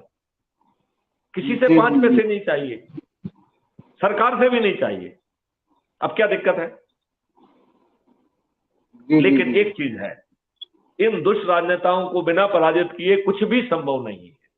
और मैं इन दुष्ट बिल्कुल बिल्कुल राजनेताओं को तो कुछ भी नहीं समझाऊंगा। मैंने माननीय नरेंद्र मोदी को 2018 में और अमित शाह को एक लेटर लिखा था एज ए सिटिंग डीजी कि भाई साहब, मैंने ये मॉडल डेवलप किया है, आपने मान लिया है, एक already national police for crime free Bharat है। भाई साहब, आप मुझे समय दे दीजिए तो 15 मिनट में मैं आपको समझा दूंगा। इन व्यक्तियों ने सिटिंग डीजी को, कितने डीजी हैं जो कि डीओ लेटर लिख के प्रेजेंटेशन भेज के प्राइम मिनिस्टर से समय मांगते होंगे? एक नहीं है। गृह मंत्री से भी समय मांगने वाला एक नहीं होगा। जो अपनी पर्सनल चीजों के लिए तो समय मांगने वाले 1000 मिल जाएंगे, प्रोफेशनल काम के लिए समय मांगने वाला एक व्यक्ति नहीं मिलेगा। Do you agree with me? जी सर, बिल्कुल एग्री है सर आपके साथ। और इसी तरह इसका मॉडल आपका आगे बढ़ना चाहिए, और आपके साथ हैं, लोगों को तो सबसे और पहले भी समझेंगे, जोड़ेंगे। जी घनश्याम सिंह जी, मेरी 2-3 प्रार्थनाएं आप उसको सुन लीजिए। पहली प्रार्थना है कि व्हाट्सएप ग्रुप सिर्फ जो है कम्युनिकेशन फैसिलिटेट करने के लिए है, क्राइम फ्री भारत ग्रुप या किसी भी ग्रुप से जुड़े रहने से या मेरी फीड पढ़ने से आप इस देश का बिल्कुल भला नहीं कर रहे हैं। तो सबसे पहली आवश्यकता है कि लिंक से, वेबसाइट से, जिस माध्यम से हमने 2-3 माध्यम समझाए हैं, उससे आप क्राइम फ्री भारत ऐप को डाउनलोड करके उससे जुड़ जाइए। ये पहला सबसे जरूरी कदम है। दूसरा कदम है कि जब आप जुड़ जाएंगे तो आपके प्रोफाइल में आपकी आइडेंटिटी कार्ड है और उसके नीचे 4 ऑप्शन दिए गए हैं। तो पहला ऑप्शन है शेयर ऑन व्हाट्सएप। तो आप व्हाट्सएप पे जितने भी आपके ग्रुप जुड़े हुए हैं, एक बार में व्हाट्सएप का रूल है कि सिर्फ 5 लोगों को ही भेज सकते हैं। तो यदि आपके साथ 20 लोग जुड़े हुए हैं तो आपको 4 बार भेजना पड़ेगा। यदि 100 लोग जुड़े हुए हैं तो आपको 20 बार जोड़ भेजना पड़ेगा। लेकिन बिना जो है ना संकोच किए, बिना समय बचाए, जितने लोगों से भी जुड़े हुए हैं आप 5-5 करके उनको भेज दीजिए, सभी को। फिर सवाल उठता है कि जो आपसे व्हाट्सएप पे नहीं जुड़ा हुआ है उसके लिए दूसरा ऑप्शन है कॉपी लिंक।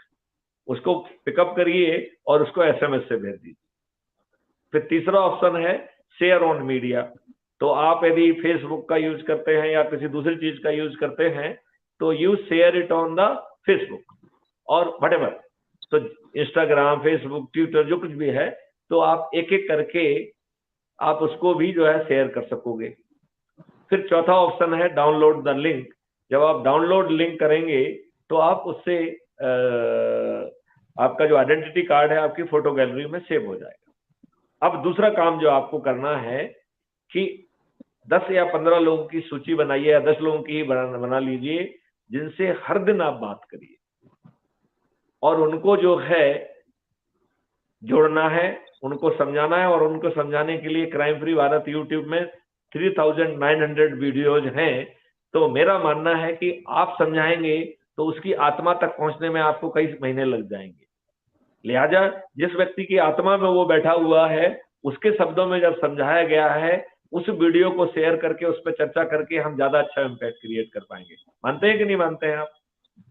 जी जी जी, बिल्कुल मानता हूँ, सही सही कह रहे हैं।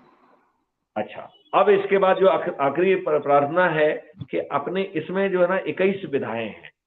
भारत का जो है एक भी समाज और एक भी विंग और एक भी समुदाय नहीं छोड़ा गया है। तो विद्यार्थी हैं, युवा हैं, शिक्षक हैं, नारी शक्ति है, आपके वरिष्ठ नागरिक हैं, पंच सरपंच हैं, राजनीतिक कार्यकर्ता हैं, समाज सेवी संगठन हैं, पत्रकार हैं, इंजीनियर्स हैं, डॉक्टर्स हैं, चार्टर अकाउंटेंट हैं, अर्थशास्त्री हैं, इवन जो है संत समाज भी है। और जहां भीड़ इकट्ठी होती है वैसे भीड़ वाले स्थान की भी एक विंग है। और आज मैंने एक विंग और जोड़ी है जिसको योग विंग कह रहे हैं। तो एक योगी बड़े प्रखंड योगी पंडित मुझे मिले, तो उन्होंने कहा कि सर एक हम योगी लोग जो है सब जगह लोगों को इकट्ठा करके जो है योग सिखाते हैं, तो यदि आप इसकी एक विधा खोल दें तो हम लोग जो है सभी योगियों को जोड़ लेंगे और शायद आपकी जो है ना ये जोड़ने की स्पीड बढ़ जाएगी। मुझे उनकी बात बहुत पसंद आई। मैंने उनको उपाध्यक्ष भी घोषित कर दिया है और बहुत जल्दी जो है ना हम कोशिश करेंगे कि योगियों की भी एक विधा जोड़ दें। तो मैं आपसे ये चाहूंगा कि आपको अपने चारों तरफ जिस विधा के भी लोग ऊर्जावान दिखाई दे रहे हैं, यदि आप उनकी सूची और उनके नंबर को जो है ना हमसे शेयर करेंगे और यदि आप उनसे बात करने की स्थिति में हैं तो बात कर लीजिए। जिनसे आपको बात करने में संकोच हो रहा है उसमें आप हमको लिख दीजिए कि साहब मुझे बात करने में संकोच हो रहा है, आप ही बात कर लीजिए या मुझे कॉन्फ्रेंस कॉल में ले लीजिए। तो हम उन्हें पदी जिम्मेवारी दे पाएंगे। और हम अभी उपाध्यक्ष का पद दे रहे हैं और उपाध्यक्ष से हम ये बातें कर रहे हैं कि आप 2 सहायक उपाध्यक्ष और 4 जो है एग्जीक्यूटिव मेंबर को जो है नामित करिए। तो इस प्रकार जो है 5 अलग अलग सोर्सेस से उपाध्यक्ष मिलेंगे। तो एक अध्यक्ष और अध्यक्ष को उपाध्यक्ष में जो सबसे अच्छा काम करेगा उसे अध्यक्ष बनाएंगे। तो हम किसी को भी अध्यक्ष नामित नहीं कर रहे हैं। एक पॉलिसी डिसीजन लिया है कि हम अब किसी को अध्यक्ष घोषित नहीं करेंगे। तो जो बेस्ट परफॉर्मर होगा उपाध्यक्ष में वही अध्यक्ष घोषित होगा, राइट। और वो 2 सहायक उपाध्यक्ष और 4 यदि एग्जीक्यूटिव मेंबर को वो सजेस्ट कर रहा है तो वो quorum उस लेयर का पूरा हो गया। और लेयर कितनी है? राष्ट्रीय लेवल, राज्य लेवल, राज्य के नीचे संभाग लेवल, जिला लेवल, संसदीय क्षेत्र, विधायकी क्षेत्र, उप संभाग, ब्लॉक, शहर, मोहल्ला, गांव और पोलिंग बूथ, इतने सारे लेवल हैं और सभी लेवल पे ये 37 लोगों का प्रावधान है। यदि हम ये संगठन खड़ा कर देंगे और ये 37 लोग जो है अपने अपने एरिया में जाके लोगों के बीच में पहुंच के संगोष्ठियां लेंगे, बात करेंगे, स्कूल में जाएंगे, कॉलेज में जाएंगे, जहाँ मजदूर रह रहे हैं वहां जाएंगे, जहाँ स्लम एरिया वहां पहुंच जाएंगे, किसानों के पास पहुंच जाएंगे, तो बताओ ये जोड़ने की कवायद बहुत फास्ट नहीं हो जाएगी? हो जाएगी सर, फास्ट हो जाएगी। और फिर जो है इस अभियान को जमीन में उतरने से कौन रोक सकेगा? क्या अब हम अपना स्टेटमेंट ये रिपीट कर सकते हैं कि नेता सुभाष चंद्र बोस ने कहा था कि तुम मुझे खून दो, मैं तुम्हें आजादी दूंगा। मैथिली शरण गुप्त कह रहे हैं तुम मुझे मिस कॉल दो, मैं तुम्हें लिंक भेजूंगा, आप ऐप को डाउनलोड कर लीजिए और सदस्य संकल्प का केवल पालन कर दीजिए, मैं तुम्हें महापरिवर्तित भारत दूंगा। ये जो मेरा, और ना केवल महापरिवर्तित भारत दूंगा, ये भी आश्वासन दे रहा हूं कि माननीय प्रधानमंत्री नरेंद्र मोदी, अमित शाह सहित 2-2, 3-3, 4-4, 5-5 बार के विधायक, सांसद, मंत्री जो हैं, जो चुनाव लड़ना, चुनाव जीतना, विधायक, सांसद, मंत्री और मुख्यमंत्री बनना अपनी बापोती मानते हैं और उनके बच्चे भी यही बापोती मानते हैं, ऐसे बापोती मानने वाले महान लोग ये भी जो है इस आंधी में मतदान के पहले हार स्वीकार करने के लिए विवश होंगे। क्या मैं इस स्टेटमेंट अब जो है अथॉरिटी के साथ दे सकता हूं और आप उसे मान्य करेंगे? नहीं, बिल्कुल सर, हो जाएगा, बिल्कुल होगा सर। लेकिन सर आपके बारे में थोड़ा हम बेसिक जानना चाह रहे थे कि राइट नाउ आप कहाँ रहते हैं? दिल्ली में रहते हैं, भोपाल में रहते हैं? मैं 1984 बैच का आईपीएस ऑफिसर हूं। आपके जिला टीकमगढ़ का भी मैं एसपी रहा हूं, राइट? जी जी और जी। मैं जो है आईजी ऑपरेशंस कश्मीर रहा हूं, डीआईजी एडमिनिस्ट्रेशन रहा हूं, डीआईजी गढ़वाल रहा हूं, और मध्य प्रदेश में जो है आईजी एसटीएफ रहा हूं, और एडिशनल डीजी एडम रहा हूं, एडिशनल डीजी रेलवे रहा हूं, फिर डीजी रेलवे रहा हूं, फिर डीजी होमगार्ड सिविल डिफेंस रहा हूं, और फिर डीजी पुलिस रिफॉर्म रहा हूं, और मैं भोपाल में निवास करता हूं। थैंक यू सर, बस यही जानकारी चाहिए थी कि मतलब भोपाल में राइट नाउ भोपाल में और रह रहे आपको हैं एक आप? चीज और बता दूं, मेरे पास 13 डिग्रियां हैं, 13 मेडल हैं, 3 अवार्ड हैं। अच्छा, डिग्रियां कितनी बता रहे सर? 13 अच्छा, और 13 13 ये मेडल डिग्रियां हैं। हैं। यस। अच्छा अच्छा अच्छा अच्छा, बहुत तारीफ की बात है सर। और आपको एक चीज और बता दें, 12 स्मार्ट इंडिया हैकाथॉन किए हैं, 12 problem statement smart India hackathon के किए हैं, वो भी सिंगल हैंडेडली। और 54 यूनिवर्सिटी और इंस्टीट्यूट से, टेक्निकल लोगों से जो है ना एमओयू है, जिसके तहत सैकड़ों जो है ना सॉल्यूशंस ऑलरेडी डेवलप पड़े हुए हैं। आप ये बात महसूस कर रहे होंगे कि मैथिली शरण की आवाज में कहीं कंपन, संदेह या वो हिचक नहीं है। आप ये महसूस कर रहे हैं कि नहीं कर रहे हैं? जी जी, बिल्कुल बिल्कुल बिल्कुल संभवतः ये कॉन्फिडेंस आपने किसी में भी नहीं देखा। बिल्कुल बिल्कुल, सही बात है। मतलब आप तो इतने सेवा के दौरान इतने लोगों से मिले होंगे, बहुत सारे आईपीएस ऑफिसर से मिले होंगे, उन्हें सेवाएं भी दी होंगी आपने। आपको इस लहजे में, इस कॉन्फिडेंस और इस विश्वास के साथ और इस प्रैक्टिकल ज्ञान के साथ जो है आपको एक व्यक्ति नहीं मिला। नहीं, बिल्कुल निसंदेह है, कोई नहीं मिला सर इतना, मतलब पूरा हर चीज के बारे में कॉन्फिडेंट या पूरे इस तरह से कोई नहीं मिला है। और मैं आपको ये बता दूं कि इसका श्रेय यदि मैं लूंगा तो ये बिल्कुल जस्टिफाइड नहीं है। ये महापरिवर्तन है। कोई भी महापरिवर्तन किसी व्यक्ति के कारण नहीं आता है, ये ईश्वरीय व्यवस्था के तहत आता है। तो मुझे केवल एक ही कष्ट है कि ये अच्छी चीज है कि ईश्वर ने मुझे जो है एक मौका दिया है, एक एजेंट के रूप में, एक माध्यम के रूप में। तो मेरी हैसियत एक माध्यम से ज्यादा बिल्कुल भी नहीं है। लेकिन मुझे ये भय लगता है कि कहीं ये महापरिवर्तन हम लोगों की निष्क्रियता और दुष्टता के कारण कहीं ऐसा ना हो कि हमारा दरवाजा खटखटा के यदि वापस लौट गया तो बड़ा कष्ट का समय होगा। जी जी जी जी। तो मुझे लगता है बहुत समय हो गया है। वी आर इन, हाँ तो काफी आप भी, हाँ, हाँ लगभग हम हो दो गया घंटे सर। की अवधि को 2 घंटे की अवधि को क्रॉस कर चुके हैं। तो जी जी अब इतना बड़ा वीडियो तो कोई देखेगा भी नहीं, तो इसको जो है ना छोटे छोटे भागों में काट कर और इसको हम रीजनेबल साइज का बना के लोगों में परोसेंगे, और हम कोशिश करेंगे कि ये बात जन जन तक पहुंचे और आप भी पहुंचाएं। और जितने ऊर्जावान लोगों को, जितने अच्छे समाजसेवी संगठनों को आप जानते हैं, जो किसी के अंधभक्त नहीं है, जो किसी के दल गुलाम नहीं है, ऐसे लोगों को जोड़ा जाए और उनको पद देके यदि हम उनको पब्लिक के बीच में भेज देंगे तो बहुत जल्दी जो है ना ये महापरिवर्तन जो है जमीन पे हम उतार पाएंगे। इसी दिसंबर में हम ये मध्य प्रदेश को बदल पाएंगे और 2024 में पूरे देश को बदल पाएंगे। Okay sir, thank you sir. और इसी के साथ जो है मुझे लगता है कि इस सेशन को अब समाप्त घोषित करना उचित होगा। तो आपकी इजाजत से शालिग्राम जी, आपको कुछ ज्यादा बोलने का मौका इसलिए भी नहीं मिला क्योंकि आपका जो है आवाज कम आ रहा था, तो मुझे लगा कि आपको बहुत कष्ट देना ठीक नहीं होगा। तो कल आप सिस्टम वगैरह चेक कर लीजिए। कल जब हम बात करेंगे तो आप कोशिश करिएगा कि आपका कंट्रीब्यूशन ज्यादा से ज्यादा हो।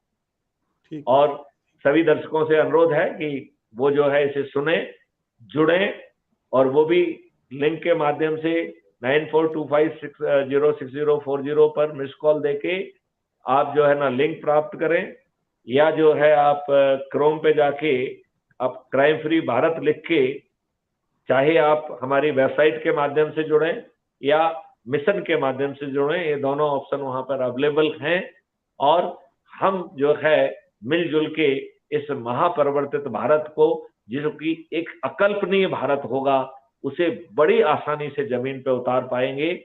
आओ ये अपॉर्चुनिटी हमारे हाथ से ना चली जाए। इसी के साथ जो है इस सेशन को हम अंत करते हैं।